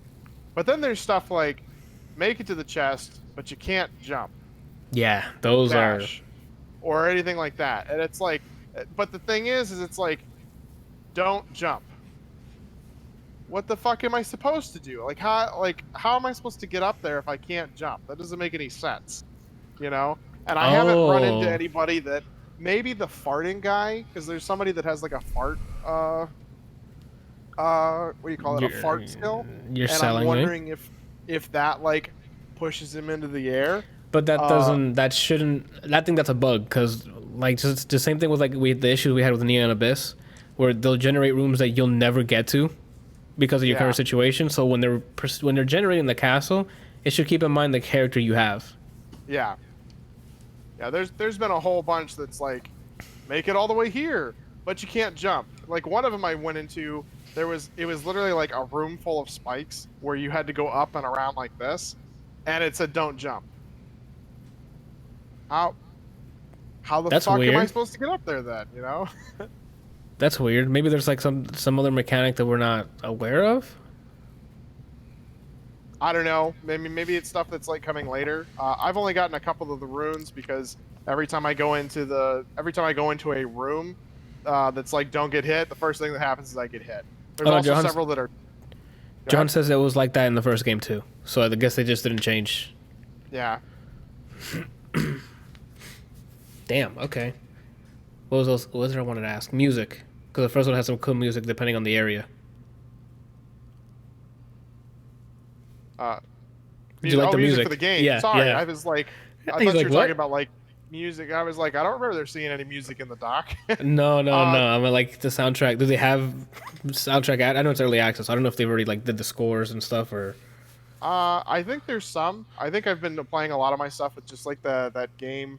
Game Chops the playing. video game channel up.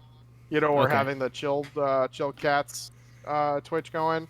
Got I haven't really like most of the games these days. Like, that's another thing. Mortal Shell has no music that I remember. I mean, you literally run through most of it without any music, and so I was like, you only have like the sound of your attacks and that kind of stuff. And I'm it. And like going, footsteps and yeah, that's it. And I was like, this really needs some music.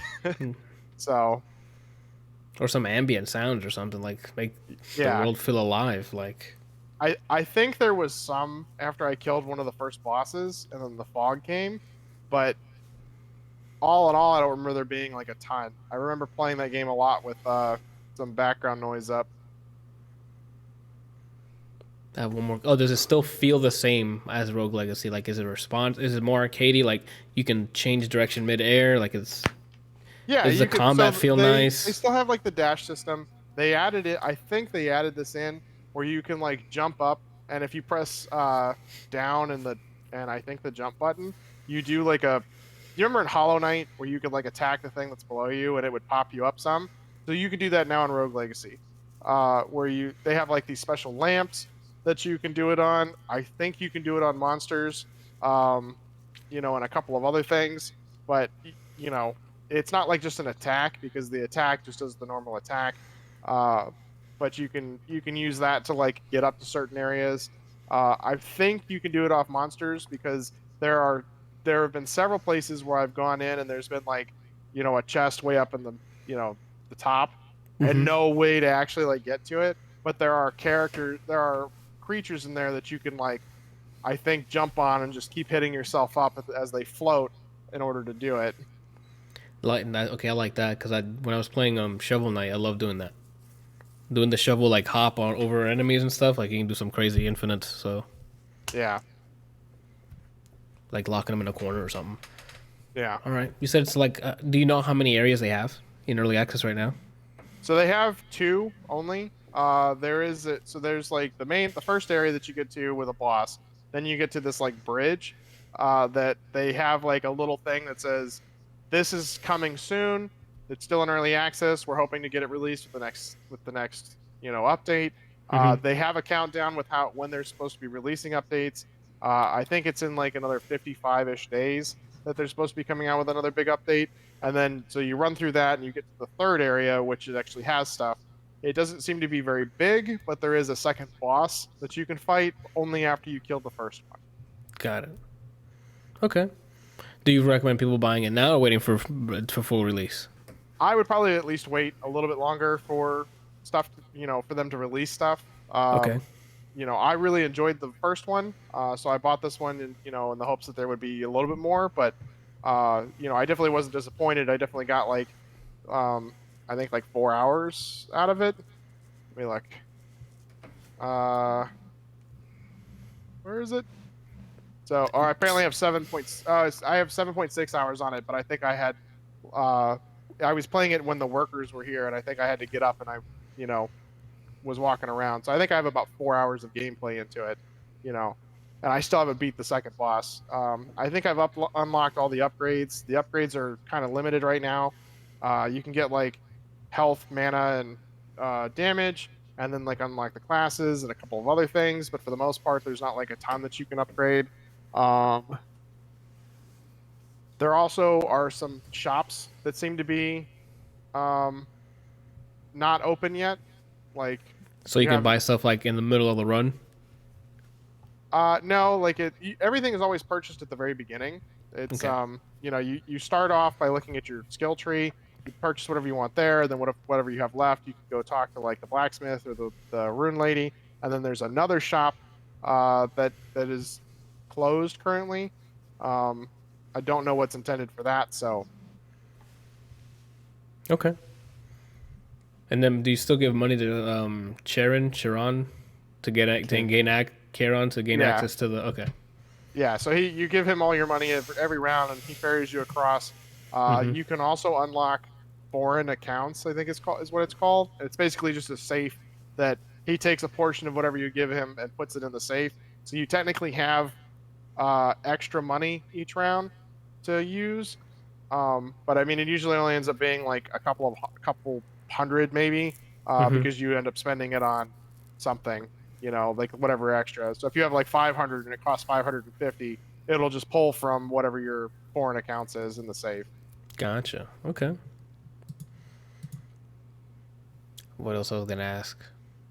And it's still single player, no co-op of any kind, multiplayer. Not that I can tell. Okay. I mean, I can't imagine that game really being a co-op, but the way it's designed. Right. It would be cool if it was co-op, but I just don't really think it would fit the gameplay. All right. I mean, that's it. I guess I'll probably wait for that to come out 1.0. Yeah, I would definitely at least wait till the next, big release, Content or patch. update or whatever. I think they're supposed to be adding like a ton more content to it. We'll see. I'll let you know as soon as it comes out, but it's 2 months from now, which I'll probably be playing Cyberpunk something instead. 2 months from now is October. Not yet. No. Not yet. November's like I always forget November? November's this. Yeah, I always forget November's not like right after like Yeah. September or something. It's kind of hard to believe that we're basically in September at this point. 'Cause Yeah, Monday man. is the last day of August. Yeah, we're flying by this year, and not in a good way. So much bad stuff. All right, I guess that's it. We got everyone's stuff. All right, we can make this next part a bit easier and faster here. DC Fandome happened over the weekend, which is like DC's 8-hour event where they announce stuff, new trailers, game announcements, comic book previews or stuff like panels and stuff like that. I'm not going to go through the list of stuff they announced. I mean, if there's, you guys know the announcements they've made, any of them you want to talk about in particular. I mean, for gaming side, we got Gotham Knights, Suicide Squad, the movie is there, but the game itself, and I think that's it for gaming. Movies, they got Suicide Squad, remake with James Gunn, Justice League Snyder Cut, The Batman, Wonder Woman 84. Javi says Superman kind of looked like John Cena in that trailer for this Rocksteady Superman, or the Rocksteady Suicide Squad game. I didn't even notice he didn't look like... I didn't make that connection. Oh yeah, he said yeah. He didn't look like... I don't know. I didn't picture John Cena. That's weird. Randall, you had some choice. You were the most excited to see Snyder Cut. What do you think of the trailer? I thought it looked good so far. I think that $20 million in some time, I think he's able to pull. He had a phone call. He had to go. I think he might be able to pull it off. I'm being completely optimistic, though. I'm choosing to be optimistic. Yeah, that's fair. I got you. I, for one, was super negative against it until I saw the trailer, and now that I know it's a 4-episode movie, if that makes sense. A super limited series. Now it got me curious. Because at first I thought it was going to be just that story rehashed, and they're going to jam it into a 2.5-hour movie. And I'm like, that's just going to be a disaster. They're giving it like hour-long episodes. That's different. Now there's time to actually give time for the characters. What? John says if you had 2 minutes to live, what would you say about the movies? Yeah, no, I'm with you. I don't know what that means. Like, what? He hasn't seen the movie. Yeah, it hasn't come out yet. But you got 2 minutes, Randall. What are you gonna say about it? That's a really good premise. You have 2 minutes to live. How do you feel about this? Time's almost up, he said. I hope he does good. That's it. all I can say. But yeah, like knowing that it's not gonna be just a jam-packed 2.5 hours of like crazy pacing, and now they're actually gonna take time for each of the, hopefully take the time for each of the members of the Justice League. I like that better. So I'm interested. I'm not optimistic like he says, but They we'll see. reshot stuff, or is this from stuff that was cut? They reshot stuff. They reshot stuff, and they're still using stuff that he was primarily going to use before Whedon changed some stuff. So he gets to make what he wanted to make, is basically what he's getting to do. Before the sadness happened. I didn't watch that trailer. I just saw the dark sides in it. Yeah, I didn't like that he didn't have the armor that I'm so used to seeing in Injustice, the game. So I mean, it's unrealistic for me to expect that. But like him coming in with the armor on and he's like bitches, and he just walks in. Here it looks like I don't know if he's just in the middle of the war, like or a battle, and they got ripped off, or that's just the design he has. I'm not too caught up on that. I just want to see what happens if he has lines, if they're setting up something. I don't know.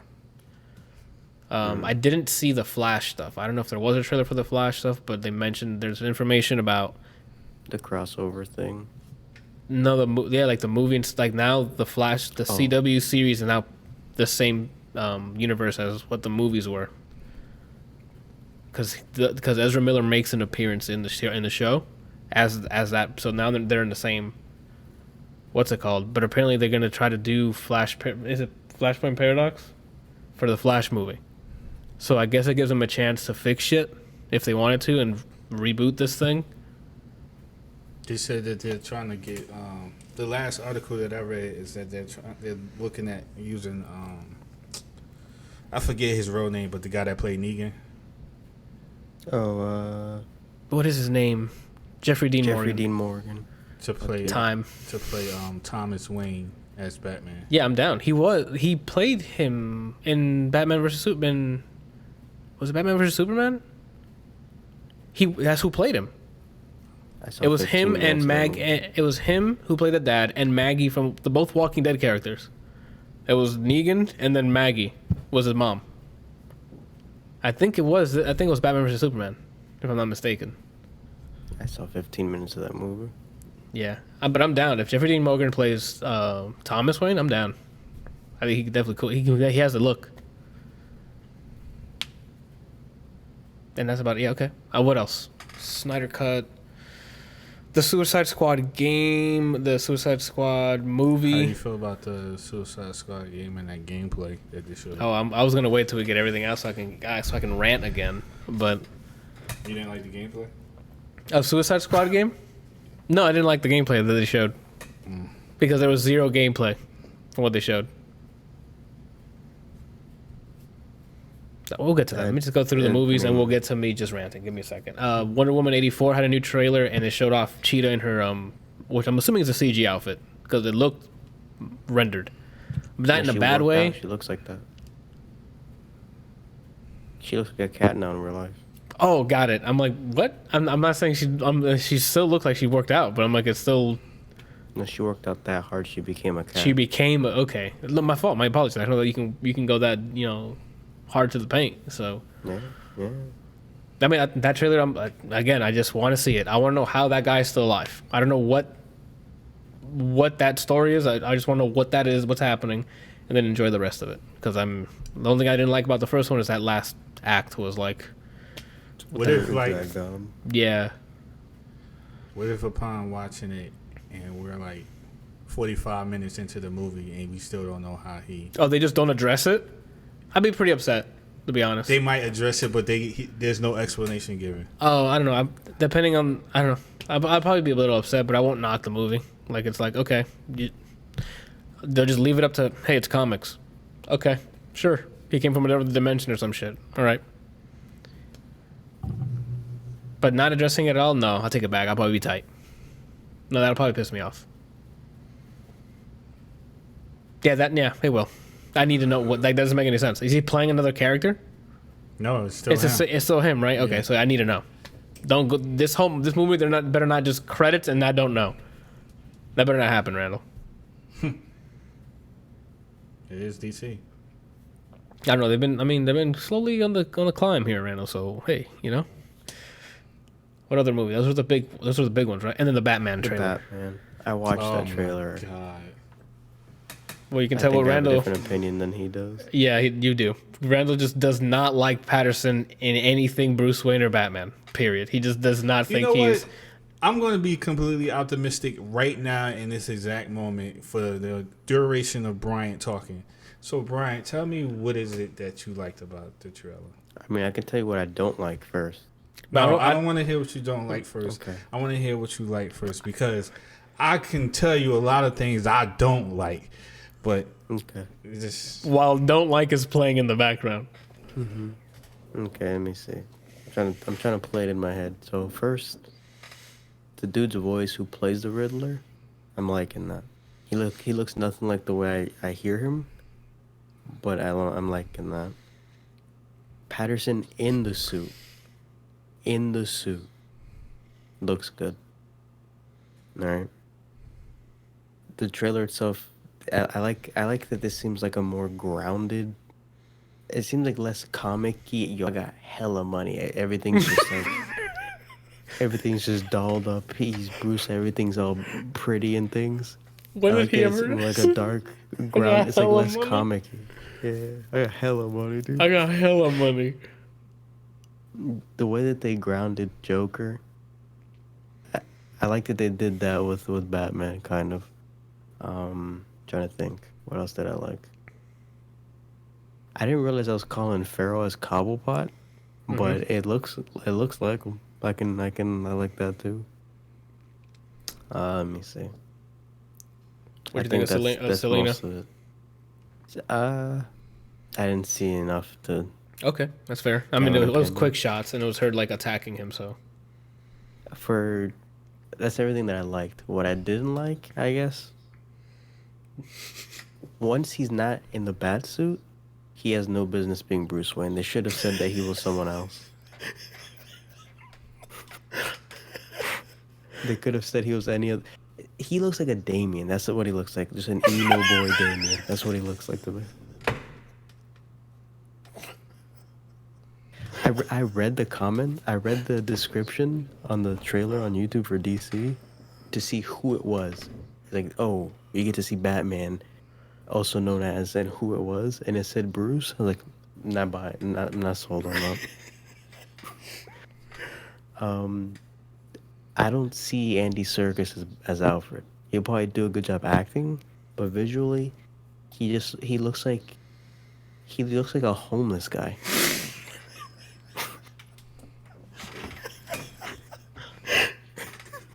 So I don't see how a homeless guy is the butler for the Wayne family. I feel like that's everything that I had to complain. So the scene where it's like where Batman beats the shit out of the guy. There was no showing that he knows how to fight. It looked like he just punched him, and then he punched him again.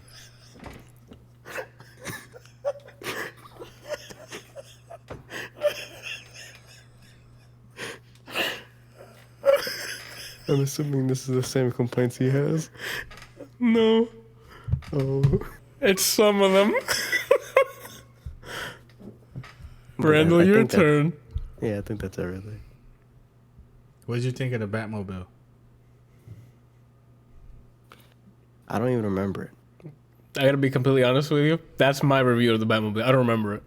Mostly because Randall remember on Sunday I sat there and saw the thick Batmobile for hours on end while I was sitting there. So No, you saw the Batmobile. Oh, that's your favorite, bar none. That's my favorite design, bar none. Okay. Coming in close second is the Michael Keaton one. Wait, which one did you say is the top one? Arkham Knight. Batmobile in Arkham Knight. The one I can turn into a tank. Why is he lost, Brian? You saw me play it. The game? Yes. I just remember in tank form. I don't remember the rest of it. Oh, okay. I was gonna ask you. What did you think of? Javi's was the white one in Arkham Knight. When you get the replacement. That's what my son said. He liked the white one. The one you guys after you do the first fight with the Arkham Knight, and he breaks the black one, and you get. What's up, dude? I'm gonna have to get off. I have a phone call I need to talk to. But I'll have to let you guys go. Okay. You alright, man? Yeah, it's good. It's just mom. Okay. She alright? Yeah, she's good. All right, So, tell her I said what's up. she needs to talk to me, so I'll have Gotcha. to let you guys go. All right, Okay. man. All Catch you guys later. No problem. Give me a minute. I'll have to fix this in a sec. How do I fix this again? Oh, I just grab another one. I was going to ask you if you liked something. Or what did you think about something? I can't remember what it was. Are you ready for me to drop? Yeah, you're good. All right. See you guys. See you.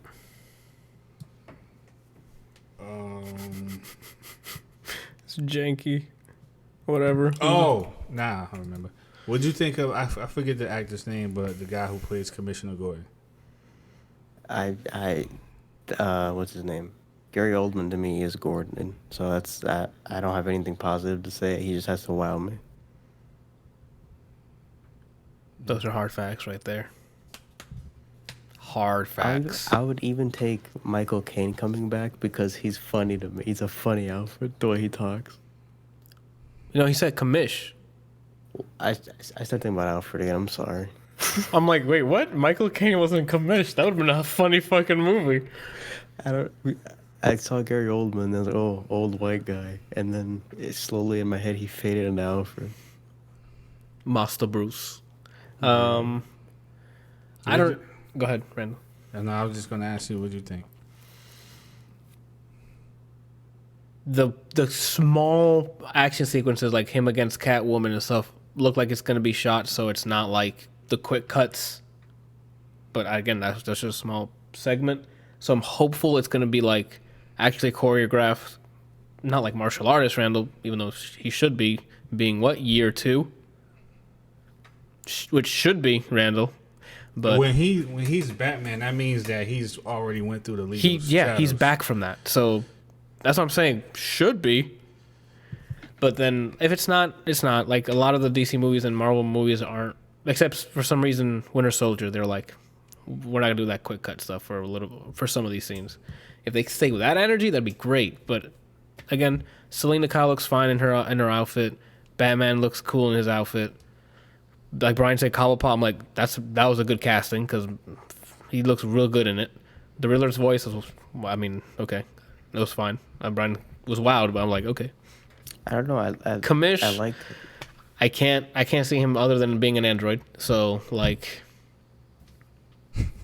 It's Bernard, dude. It's Bernard Gordon. Yeah, I can't see him other than anything than Bernard. He was accidentally character casted to me. I've seen him in other stuff, but I'm like, Bernard. That's who I see. What else? Him out of the suit.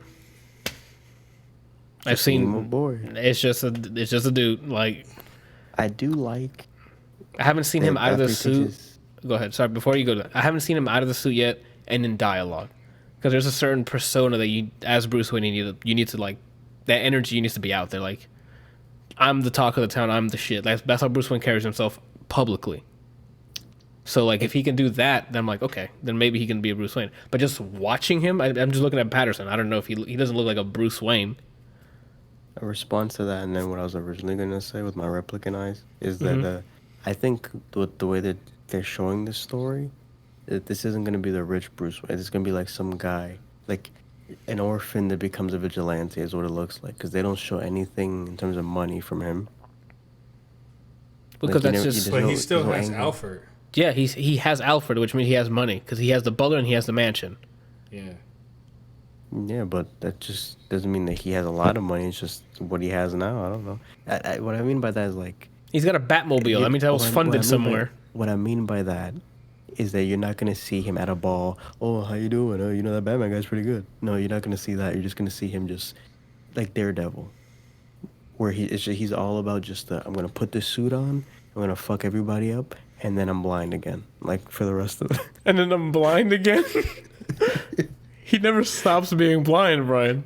Yeah, but to the world. He was Okay. Daredevil, and then he becomes the blind guy. Okay. I don't think we're gonna see like that the pretty boy playboy.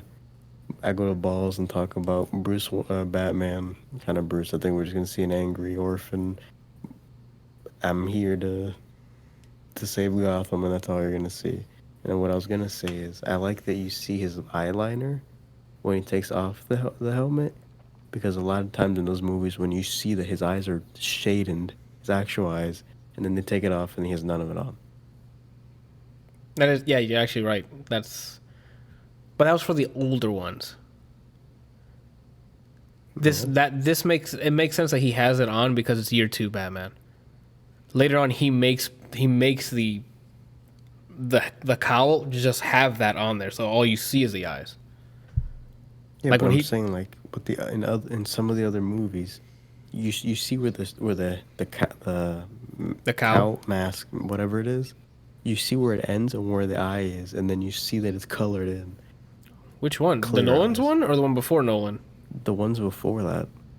Oh, okay. Like those, then maybe, yeah. That's a consistency thing, I guess. They're like, all right, next scene, make sure he's pretty. They didn't notice that you need to have that on. Okay, I can see that. I don't know. I thought it was fine. Like I wasn't. I've yet when I saw the trailer, I wasn't offended with anything. Like I'm like, all right. And of course, Brian said he doesn't look like he knows how to fight because of that. Him punching him, I fucking love that part of the trailer. He's just bashing this man's. He's letting you know how when you're doing in Arkham Knight, you're fighting the people and you break some guy's leg and they still relentlessly come at you. Like the AI is just like, oh, doing whatever. He was beating him to the point where like, I dare you to come over because this will be you next. And I'm like, let's get it. Just savagely just throwing hands at him. It's entertaining. Yeah. But I'm like, saying yo, you swing at that kid. He doesn't look like he's been trained in any martial art. It looked like that guy just wronged him in some way, and he just put hands on him. Hey, he tried to swing, and then he grabbed his hand like a martial artist would to evade confrontation, and then he saw that, and that too. Sometimes you gotta evade eviction, and then and he just punched the people at your door. Sorry, I had to go ahead and make sure I clipped that just in case that was pretty funny. Anyway, second. I feel like Go ahead. Busting loose. I feel like if you go to the League of Shadows and you be like, was Bruce Wayne here? They be like, who? Who? Yeah, that's how he looks to me. I wasn't sold at all, man, on anything. Yeah, Johan says he's looking forward to this Batman movie. Same. I'm just like seeing Batman movies. Like I want to see what this guy's take was. Nolan's had this grip on, oh, he's the best Batman director, and I'm like, okay, because nothing's come out since your trilogy. So then we had Batman versus Superman instead of just a proper Batman movie. And again, the first 15 minutes of that Batman versus Superman movie, I'm like, I'm in. Batman's perspective against like, oh, we got to take down Superman, fantastic. Then the movie just takes a dip. But that boring. The first 15 minutes of it, it's Batman's perspective of, oh, what the fuck is this alien destroying half the time? I'm like, I'm all about it. And him being like that thick version of Batman, Ben Affleck was it. I'm like, we got it. We're good. And he looks like the comic book Batman. Yes. Yeah. He was it. And I'm like, let's get it. I'm in. And then like a couple minutes after the first beginning, after Batman's introduced to like this plot line, and it goes. I don't know where it goes. It doesn't go to the point where it's like, yo, this is it. Then he starts fucking gunning down people in his goddamn Batmobile. And then I'm like, rubber bullets. Yeah, random, but rubber at 100 miles an hour is still deadly. Hey, take a shot from a tank, have it be a rubber bullet. Like, whatever, dude. That's like me running over people in Arkham Knight, and all they do is bounce off with electricity off. What? They're dead. Like they were hit with a vehicle going 80 miles an hour. Anyway, but no, for the Batman, I'm looking. We already went over Wonder Woman. The Suicide Squad one, I have full faith in James Gunn. Like he made Guardians of the Galaxy 1 and 2, and those are some of my favorite Marvel movies. So I think he's gonna come out with something funny, something great. Like he knows how to make ensembles work together. This seems like it's a bigger crew. Like there's a lot of characters in this from that behind the scenes. Something I like that he said from behind the scenes is he basically alluded to, and what I like about the Suicide Squad movies or whatever you read, it's Game of Thrones where no one's life is guaranteed. Yeah. So I'm down. I think he knows what he has, and he's making the best of. Like he's gonna make. I think this was gonna be a good reboot for Suicide Squad. That's the energy I'm feeling anyway from it. So I'm hyped for that. Batman we talked about. So basically, Harley Quinn is probably the only one who has plot armor. Probably. It depends, because I don't think they've confirmed if this is going to be part of the new universe or not. So if it's like the Joker movie we saw before, where it's completely its own single thing, then no one has plot armor. I believe James Gunn would, if he wanted to, just axe Harley Quinn. I mean, I believe he'd do it. Whether he'd do it, I don't know. And that's it for the movies, I think. Correct? What are you more excited for, Wonder Woman or Batman? Well, I know what I'm getting with Wonder Woman. Like we saw already. This That's not what I asked you. Wonder Woman. There you go. It's more vibrant. Like the golden armor, Cheetah looks vibrant, and those fight scenes. Like it's not like the fight scenes in Batman vs Superman. Everything was blue and like dark and it was gritty. Here, everything's like the fights are like open areas. They're vibrant backdrops. Have you seen the poster for Wonder Woman? Like it's her in a gold suit with like a rainbow, like it's the 80s. Like everything's bright. It's, there's color being used. Brian, can you get your fucking red eye off the guy? Like we get it. Just letting you know what you're dealing with. The replicants, I guess. Yeah. But probably because that's my safe answer. Because I saw the first Wonder Woman, I like it. If they're improving on it, great. Because the only thing I didn't like about the first Wonder Woman was like the third act. So if they have a better third act than this one, I'm sure it's gonna be fine. Same director, so maybe they have the same group of writers, but I'm probably looking forward to that because I know I'm gonna get something that I've seen already. The Batman, I'm like cautiously optimistic, I guess. I'm like, okay, it's gonna be a new Batman, new guy at the helm. At the cowl, if you will, see what he can do. I'm the other way around, only because I don't trust sequels. You think it's gonna suffer from like the sequel being worse? If I like the original, and they're like we're making another one, in my head I already have no expectations. What about the Winter Soldier? All the Marvel movies we saw, no expectations. Oh, okay. I'm gonna say because the first Captain America movie, I'm like, all right, it was fine. And then Winter Soldier, I'm like, grab me by the testicles. I'm like, oh shit, they gonna have fight scenes like this? I like gunfights like this. I think the only movies where I had I was like, oh shit, a sequel, was the Spidey one. It was Far From Home. Those are facts. And then probably Age of Ultron, just because I like Ultron. Well, and the next Stranger movie has to deal with the multiverse. The next Strange movie as well. So very few, especially because I know that because Universal has rights to the Hulk. So Thor Ragnarok, I was like, this is this is exactly what I mean by I can't have nice things. Mm-hmm. I think that's it for any other movie. Anything that you want to ask for the movie section while we go to the game one real quick, which probably won't be real quick because it's gonna lead to me fucking ranting for a minute. I'll keep it quick. I have nothing. Got it. All right, cool. So Gotham Knights was announced and shown. Gameplay was shown. Shown. Didn't know. We knew they were working on a game, but we didn't know what. So they announced Gotham Knights, where story begins where Batman leaves a message to the Bat family. He's dead. He said he's dead. I think he said it was basically Project Nightfall from Arkham Knight.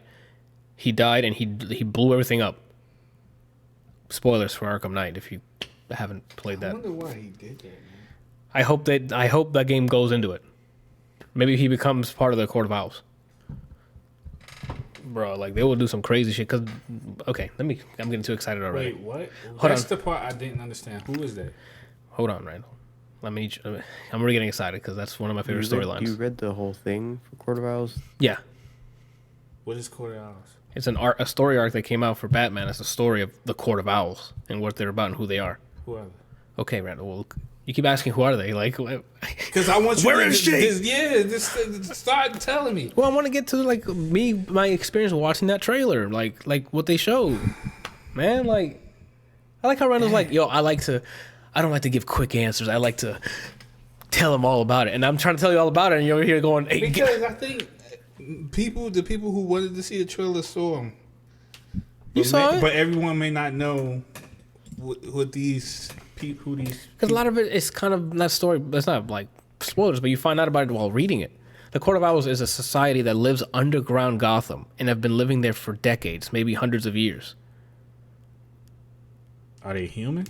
No, not really. Vampires? Sort of, in a way, but they don't like feed on people. Are they bad? No, and yeah. Or they live in the gray area? They live in the gray area. They have an agenda. Yeah, we'll leave it at that. It's because I don't want to spoil like the actual plots. Like they have a mission, not a mission. Like they have motive. So like. And you think Batman joined them? Because the story, they'd have to remix the story. Because Batman goes up against the Court of Owls, mainly from the story I read. But if he's dead already, and now the Bat family's taking care of it, and they're the main villain, then the story's going to be mixed up. Like, it's going to be a remix version of it. Unless I missed issues that had to do with it, and I don't know what they had issues where the Bat family fights the Talons. But I think, you know how for that there's a brief period where people think Bruce is gone. Dead? Yeah. Yeah, where he's gone. I think that's what they're gonna do with this eventually. It might be like that filler. But the Court of Owls, if you haven't seen that, I think I have it. I don't know if I have the physical one or the digital one. That arc is awesome, and like that's the end of this trailer. It was showing gameplay like you can play as Nightwing, Barbara, Batgirl, Red Hood, and it looks like it's Tim Drake as Robin, as Red Robin. I don't think it's Damian, because Damian always has a sword. So this guy with the sticks, I'm thinking that's Tim. It has to be, because even in Arkham Knight when we were playing it, Red Robin has a stick. Like that's the weapon they use. I wonder why they didn't put Damian in. This might be before he realized Damian existed. Well, no, because Damian's he's active in the Court of Owl comic. He has his own thing. Like I said, they might be remixing the story just for this game. Maybe he might. You may not be able to play as him, but maybe he might show up in the game. Or they might add him as DLC later. I don't know. I hope they don't. I don't like Robin's costume, that weird long shirt thing. It's Tim Drake apparently. Okay, yeah, I could buy weapon. Like they usually stay true to like what they use. And Damien did once his dad trains him for a bit, his sword he chooses. Like so I think before that he would use the sword when he was trained by his mom. So I'm wondering. Yeah, when Batgirl uses a wheelchair, you don't see her using that. Oh my god, that's messed up. So I'm wondering if they're going to address the issue of Jason shooting people, or they like. I think they're going to write it off like the way Arkham Knight is. Oh, those are bullets. Yeah, rubber bullets or that's. Well, he uses rubber bullets. There's parts in the comic where he uses rubber bullets. So like when he's when he's in the group with when he makes his own unholy trinity or whatever, where it's him, Artemis, and then Bizarro, Superman. He's not killing people. He uses guns still. Okay, but he's primarily shooting people dead. Just letting you know. No, there's a lot of it where he's not killing people. Okay, but his thing was he started killing people, and even after Batman stopped him, he was still doing that. Was. Okay, but I don't know.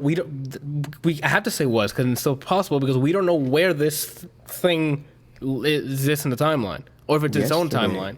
Oh yeah, we got it. It's yesterday. I'm only assuming that he probably is shooting like. It's gonna be rubber bullets. Like they're gonna write it off as like Barbara and all of them are gonna be cool with it. Yeah. There's no way. So I mean, they're sure they're gonna say like rubber bullets are non-lethal rounds or some shit. Or it's spaghetti. Yeah. So it shows gameplay of them as playing as Barbara and like a second player, which we found out only 2-player co-op. That's the first red flag for me. Like you got 4 characters. I need to speak to the developers. This doesn't make sense to me. Well, that's why I'm saying I got to speak to the developers. Is it a hardware limitation? Is it a design limitation where it just gets stupid easy if you have too many people? Well, not that. I'm talking about back to the story. Like, if this is a continuation from Arkham Knight. No, Suicide Squad is. Gotham Knights does not touch the Arkham series. But why? So then, why does the story pick up from that? Then it just happens to be that's what they started off as. But it does not take. The only developer that said this is from the Arkham universe is Rocksteady. Rocksteady's making Suicide Squad. Apparently, Suicide Squad is still in that same universe. They're in Metropolis while the shit in Gotham is happening. But they said that Gotham Knight has nothing to do with Arkham Knight. They didn't confirm that it does. Which would make sense, because... That doesn't make sense to me. Because if you start the game off with the ending of Arkham Knight, where Batman, he said he blew the cave, was what he did at the end of Arkham Knight, and he's allegedly dead, is what they allowed you to believe at the end of Arkham Knight. Then, if that's the case, how the heck is Barbara Batgirl or Batwoman if she's supposed to be dead? No, she's not dead. This one isn't tied to Arkham Knights. Yeah. Arkham Knight. That's what I'm saying. But he's saying if it was, and it wouldn't make sense. I got further. It was in his head. She didn't actually die. That scene was fantastic. But she didn't die. Yeah. But she's still bound to a wheelchair. She's still in a wheelchair. Yeah. So we're talking about when Joker comes in and gets in front of the camera. In the glass? In the glass. Yeah. It was a hallucination. But Yeah, God, that was a fucking great scene. And he's like, and he pushes the gun towards her. Yeah. Here you go. I hadn't played that game in so long, so I didn't remember. Yeah, that's the same thing. I'm like, when it happened, I'm like, she's not dead. I don't remember her being dead. And then later on, Commissioner Gordon is dead. Yeah. No, He's not. Yeah. no, Yeah. not in Arkham. Yeah. He does a lot. He gives the last punch to the Scarecrow. No. Johan says cybernetics. Maybe. I don't know. Like I said, we don't know. We just know that she's playable. Robin was in there. They were doing cool like co-op moves together and stuff like that. Like the thing that already threw me off since I just finished playing the Marvel's Avengers, it's RPG elements. Like they started attacking each like enemies, and a health bar came up, and I'm like, with like 10 on there, with like level 10 and stuff. So I'm like, why are they doing this, man? This might be going the same route as Avengers. So we'll see. RPG elements add more playability or more playtime. More playtime because you can grind better gear or something to redo it at the higher difficulties, and it's that we'll see. Because again, like because of Marvel's Avengers, I'm like, I don't know if this fits well. Like that stat based stuff for hand to hand combat for guns and Mr. stuff. Freeze look like Bruce Willis? Here we go. He does. Go ahead, Randall. Not that I recall. I would have to see the trailer again. You can see. You're free. We can pick this up next week, and again, we'll have a segment. Why, does he look like? He looks like Bruce Willis? Yeah, he's convinced that's Bruce Willis under there. Oh. That I did not get. As I was watching it, I heard him say, "Yo, that's Bruce Willis." No, I did not get Bruce Willis at all. Mr. Freeze, John. Bruce Willis. Bruce Willis. They're both bald. Is the only connection they have. I don't know, Anthony. Environments look great from that trailer. From gameplay, the character models look pretty cool. The fighting looks like it's still like based off of the same animation or engine that the Arkham series was using, since they reused it for Arkham Origins. This is the same studio who made Arkham Origins. Sorry, if I'm not mistaken. Except for now, you have to level to beat. I think so. That's why I'm like, oh man. Because I just finished playing Marvel Avengers, and that was one of my gripes with him. Like, and it's not going to be satisfying. It's as satisfying as like the melee combat as before. I mean, granted, I get it because it might just be stale at this point. Like, oh, that guy you have to be AA, and you take out the shield guy, or you jump over. Like that might have already gotten old for people. I don't know. But that's my only worry right now. The game looks great. It looks like it's fun to play. They have combos in it, clearly, because they were doing combos. So, I don't know. It looks fun. And then on to Rocksteady. Unless you guys have anything else to add for Gotham Knights. 2-player co-op. I think it's coming out for next-gen consoles only. From what I saw on the logos, it said Xbox Series X and PS5. So, and PC, obviously. But I don't think it's coming out. They didn't blow all their budget on Bruce Willis. Cross-platform. Oh my God, they didn't mention it, but at this point, like that's becoming like the standard at the point. Like the way you just asked me, hey, crossplay, like that's becoming the standard when it comes to multiplayer games. So hopefully they'll add it in after, if that's the case. But maybe that's why it's only 2-player, because they're trying to fuck around with the crossplay. They're trying to prioritize that or something. I don't know, man. That's how I'd love to get like a talk with one of the devs or the designers and be like, yo, why 2-player? I'll think of it as maybe it's just too easy.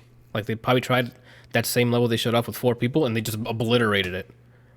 I like got the hardest difficulty or something, and they're like, I guess we can scale it down by just only allow 2 people. I don't know. I don't know if it's what limitation there is, or they just decided no, we're not gonna have 2 people. I don't know.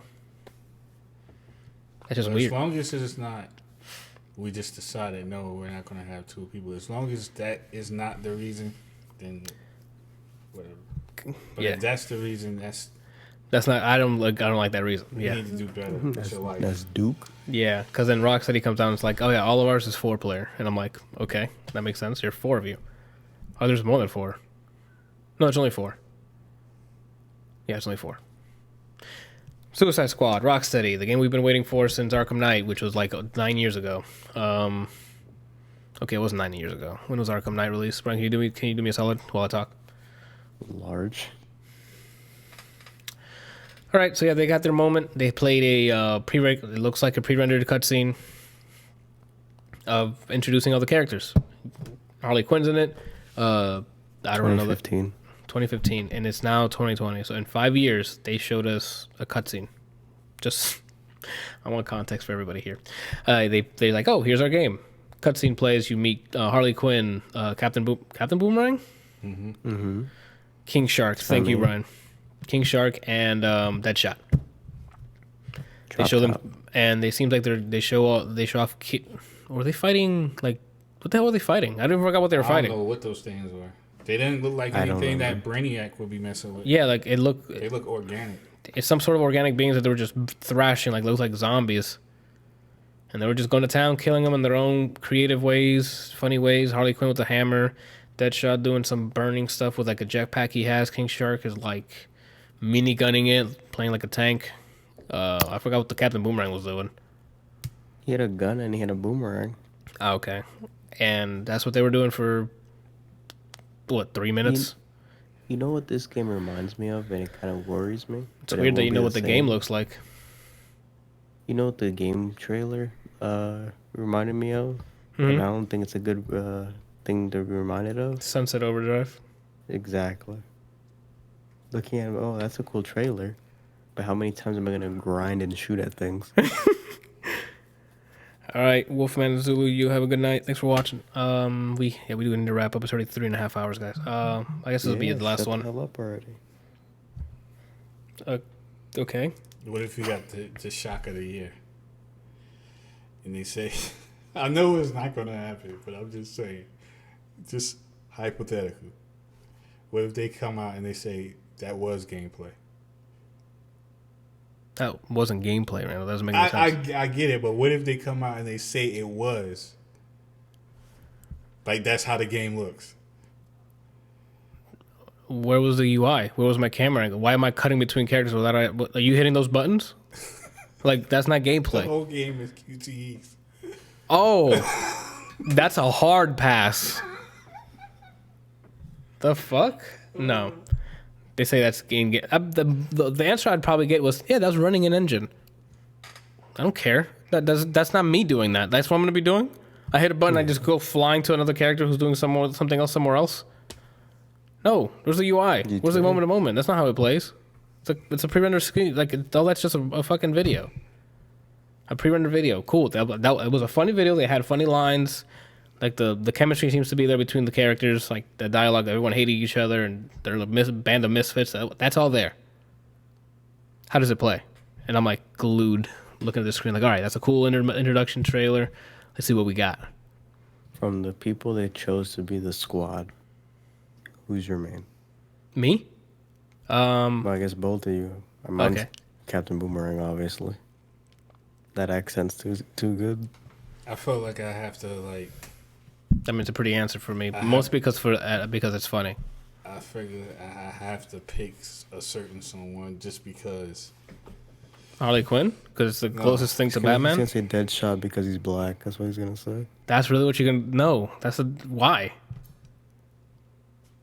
So if I identify as a shark, I have to play King Shark? Yeah, that doesn't make any sense, Randall. No one picks that tie. Oh, Randall's black, so he's going to pick Deadshot. No one was thinking that. But no, I was going to pick him anyway. Oh, okay. I'm like, what the fuck is this? For The me, only two people I could see myself playing as is either Deadshot or Harley Quinn. And I like Harley Quinn, but I don't know. I would have to at that point. It would have to be based on their moveset and see what they're capable of doing. yeah, Then same. I would be able to decide like if I want to play as her or him. Yeah, same. Because I don't have any attachment to any of those characters. So The like, only other character I would consider is King Shark because he's a big body, so he'd probably in some way work like a tank, and I like that. you'd probably be like, yeah, that's what I would imagine. Javi in the chat said that maybe that's what games are going to look like in 2022 Why? because it comes out in 2022. Johan said probably Doc Ock for me. He ain't wrong, bro. I think he just leaked the Sinister Six game. Yeah. Sinister Six kills the Avengers. Oh shit. And yeah, and the premise of the game is the Suicide Squad get attacked by the chick that Waller. runs Waller to kill the Suicide Squad, and you're like to kill the Justice League, and you're like, why? And then Superman comes up, looks like he's controlled by Brainiac, right?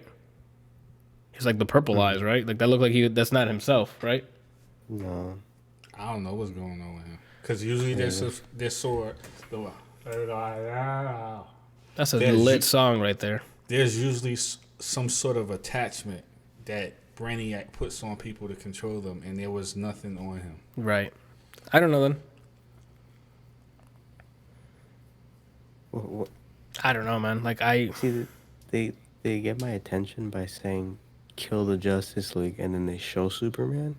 But what's actually gonna happen is you're gonna immobilize him, and then somehow get to Brainiac. And that's not what I want to do. Brian wants to end him. Anyway, but again, I'd tell you about the gameplay and what the gameplay looked like, but there was none of that for a game that's been in development for 5 years. I'm just trying to figure out how in the world are they going to try to pull this off. Everybody from the Justice League is ridiculously powerful. Except Batman, because he's dead.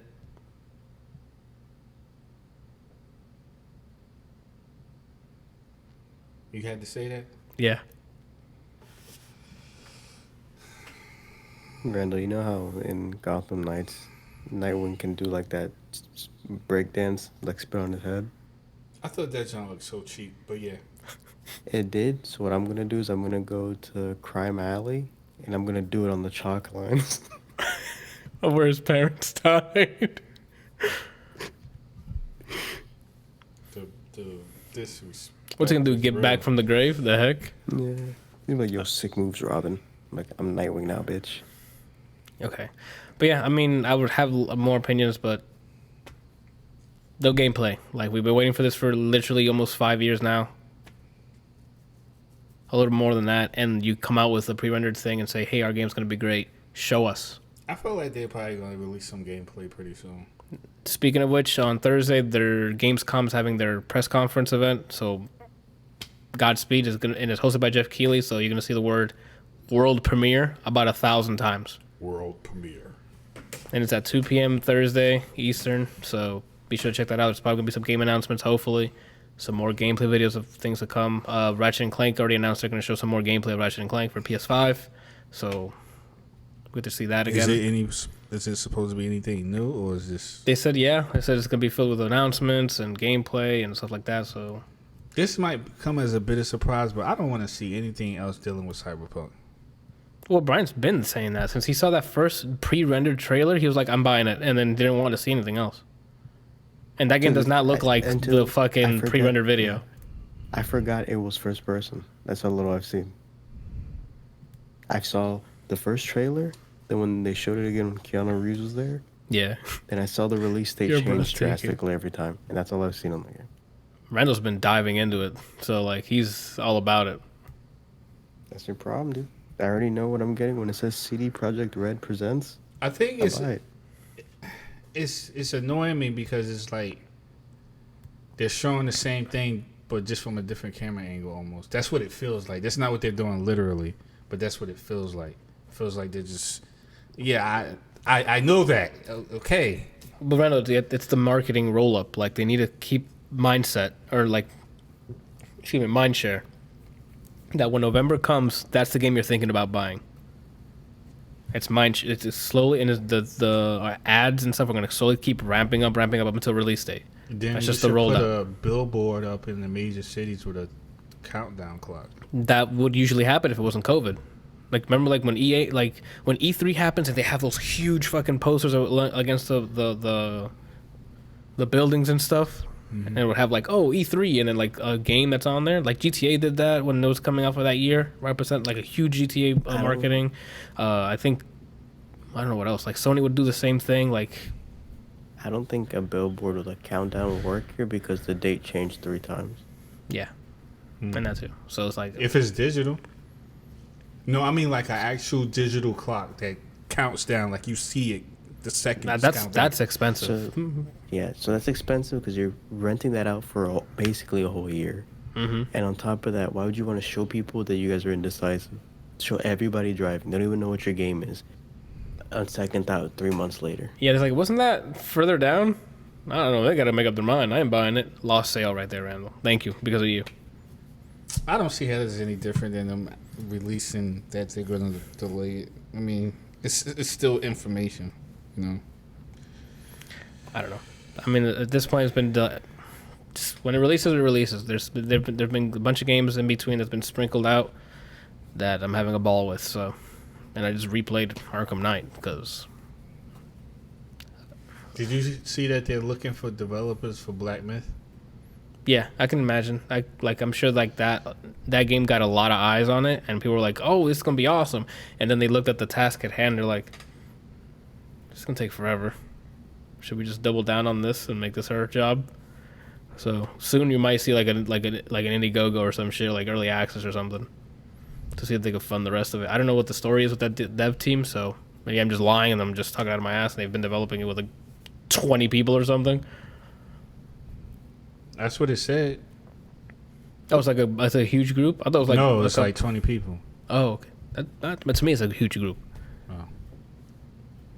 of people all working. You know, and I'm not saying that 100 people isn't a huge group, but anyway, I'm talking in circles here. It's time to exit this thing, man. It's already 3.5 hours.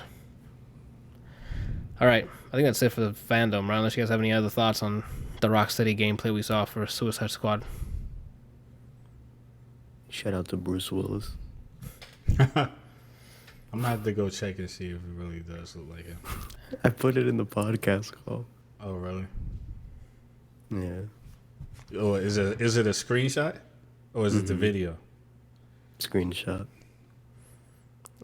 Well, you're not gonna see it, Randall. You're not in the podcast call. Oh, I thought you meant like you put it on his Discord. My bad. I don't know. I was thinking Discord when you said podcast call. You can't put it in the Discord? Like in games or something like that? Anyway, so I think that's it for this week. Games. We have notable releases. Let's go that fucking real quick at 3 hours and 30 minutes. The games are starting to come out. It's about that time. Madden comes out, and then all the fall games come out. No. I don't see it. New game called No Straight Roads comes out this week, which looks to be like a music-focused, like, wait a minute, action game, which I need to see more gameplay of. I might just play it myself. Sorry, Randall. I gotta get through this. Tom Clancy's Rainbow Six Siege has a new what's it called coming out this week. This is probably why they're probably having the free week event. Operation Shadow Legacy I think comes out this week. So, not Snake. Oh my God, Sam Fisher joins the squad. You can pick Siege. Whoa, really? Yeah, that's pretty cool. It's codenamed Zero, I think. Final Fantasy Crystal Chronicles Remastered Edition is now out on modern consoles, so you can play 4-player co-op Final Fantasy game. Control Ultimate Edition, basically a whole package deal with Control, the base game, and the story expansion titles, which I still need to play through or record actually. This week, Madden, for all you football fans, comes out this week. Project Cars 3. I played the first one and it was a really cool racing simulating game. Haven't played the second one or this third one. I don't know if I'm going to buy it. Wasteland 3. I think it's an isometric RPG. It's on Game Pass now. And it's on Game Pass. So if you got Game Pass, easy to try. It's, from what I heard, it's a renowned series. So Godspeed. And finally, the week has come where there's a new movie hitting theaters. That's right. the movie section is now not empty. Is this gonna be digital too, or just theaters? I think it's just theaters. The New Mutants, after being pushed and pushed year after year, is finally coming out. What's coming out? The New Mutants. Oh yeah, so the movie theaters are opening now. Yes, sir. That's what I'm saying. Like, you're not listening, Randall. Like, what's going on? No, I heard you. I'm just like, it's like really hitting me. Like, It's fine. Yeah, we now have something under the movies thing because theaters are opening. So now so we have. people are actually going to start going to the theater now. Maybe we'll see. We'll see what the numbers do. I mean, everyone knows that I love going to the movies, but even now I'm like, You're pushing the FX luck has there. them. At that point, you're pushing your luck. yeah. FX has them. Yeah, I heard about that, bro. For music, we got the ones I put on here is Disclosure. We got a new album coming out, Energy, and then Katy Perry got a new album called Smile coming out. So, and I still need to listen to the Nas album. So, I might have some music stuff for next week. And that's it, people. Like 14 albums continue. And that's it. What are you doing this week? And for this week, let's see. I still need to. What was it that I mentioned before the show, Brian? Oh, I wanted to try out Hyperscape. I still need to play. Okay, there's things I still wanted to play. Season 6 of Apex. I still wanted to play Hyperscape. I still have to set up my character for Final Fantasy 14 because John reminded me. I have it installed and ready to go. I just got to launch it and make my character. But you said it might take a while, but I'm just gonna hit random on the appearance and go. So that shouldn't take long. I still have like my backlog. I still got to finish Life is Strange and Control. The release is reminding me. So what am I doing this week, bro? I don't know. Tomorrow maybe some Hyperscape because I wanted to play that and never had a chance to. Next, what else? Then Thursday, who knows? I don't know, man. For the streaming, I know I stream at the right time. I'm on there, and it's just whatever I feel like doing. Maybe I could probably finish the Division 2's Manhunt because they released the final Manhunt stuff, and it was fun to start playing it again yesterday. Cough, cough. There is no random. Then the first thing that comes up, I'm hitting next. So like whatever the default guy looks like, that's what my guy is gonna look like in Final Fantasy. Because unless there's some mechanical difference that you can tell me before I end up deciding on what I look like. If your character's ugly, it just keeps on installing. Yeah, like if that's the case, then you gotta let me know because I gotta make it look pretty. But like, if not, I'm just gonna hit next. Like, It's so interesting how people think. I'll lie to make it seem like you have to try. You hear the bars? What happened, Randall? I forgot what I was saying. How interesting It's so somebody does interesting how something. People think. Differently. About what? Who you texting? No, Who is she? I was talking about in relation to what you were saying, like how like some people, like Brian and I, like diving into customization, and you're like, this is a waste of time. Let me. Just No, I used to be that way. When I was younger, customization. Yeah, I'll make them look cool, or make them look like me, or maybe someone I want to be, or whatever. And then once I became the man of science that I am, I'm like, the hell's this? The hell's this? Get it out of there. You know the way Batman rips that was worth it for the bit. Rips the fucking computer off when he's doing the bomb. That's what I do with the customization. Get it the fuck out of there. Dr. Acula wants to grab the period. Get it out of there. Get it out of there. Yeah, like that's unless it has some sort like it has bearing to like mechanics or sort of like if I'm taller, do I move slower or like. But I have bigger, like if I'm big, a bulky dude, do I get more health or something like that? If it does something to the game, but if it's just, this is what you look like. But mechanically, it doesn't matter. That guy over there who looks completely different does the same thing you do. Then I don't got time for that. I mean, it's nice that it adds it. Everyone gets to like, I'm not against it. Like, don't add customization, but I'm just gonna go right past it. You're not gonna do customization for Cyberpunk either. No, the only thing I'm gonna do is make my penis really small, just to keep it true to the all character. you gonna do. That's literally the only thing I'm gonna do, is make sure my dick is as small as possible. Because apparently there's a dick slider, and I'm just gonna slide that shit all the way to the left and then move on. Can I give myself tits if I make a guy? I don't think that's possible, but I don't know. I'm returning it. The day Brian returns, fucking Cyberpunk. Some shit hit the fan. Like it saved deleted right before the final boss. I feel like if something like that happened, it would be like a next level response where he just like packs a small suitcase and just like literally goes to CD Projekt Red, like to the physical building. Right. And then can I see the head of CD Projekt Red? Do you have an appointment? Can I see the head of CD And the Projekt wrench Red? comes out. When I ask again, the wrench is out. Yeah, it's like, no, I don't think you heard me. And you just drop the wrench on it. I mean, on the table. That's about it, bro. Like, I don't got nothing. Randall, what you doing this week? Just working on my Nope. what's that? Album?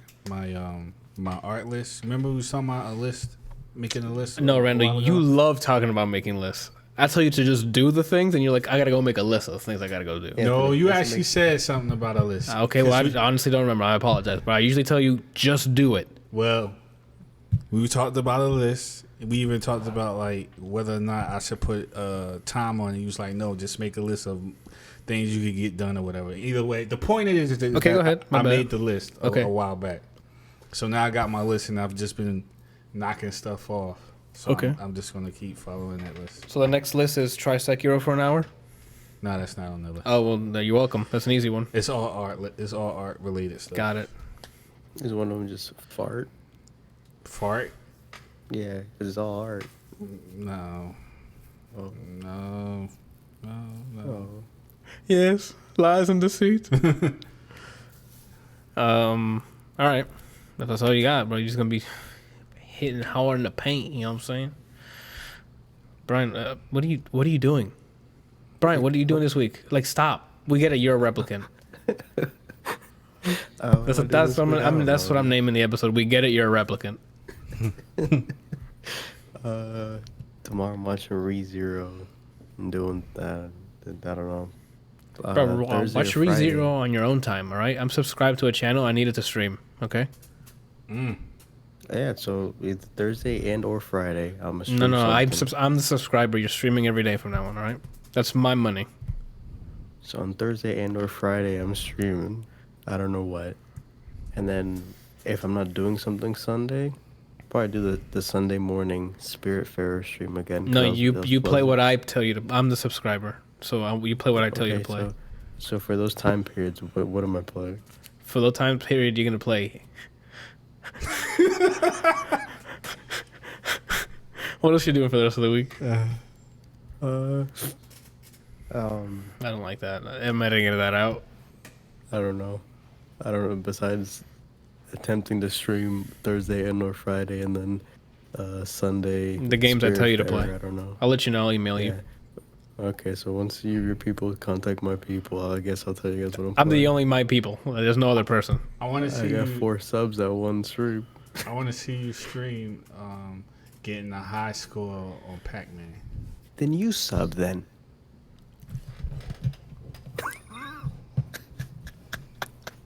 We fucking got him. Look at him. No, I'm dog shit at Pac-Man. And did you know that he was gonna be Puckman? After the word puck, Baku. Baku, but people they changed the name because people thought they were gonna put the F word in front of it instead. Mm-hmm. She punched the highlights out of her hair. I saw that movie last night while I was trying to fall asleep. It kept me awake because it's so fucking good. No. Okay, we're all good. No. God, man. All What right. was the girl's name? I forget. Kim? No, not Kim. No, Knives? Yeah, Kim is the one the drummer, right? Yeah. When he said, "Oh, Kim and I are fine," and they cut to Kim, and she's like,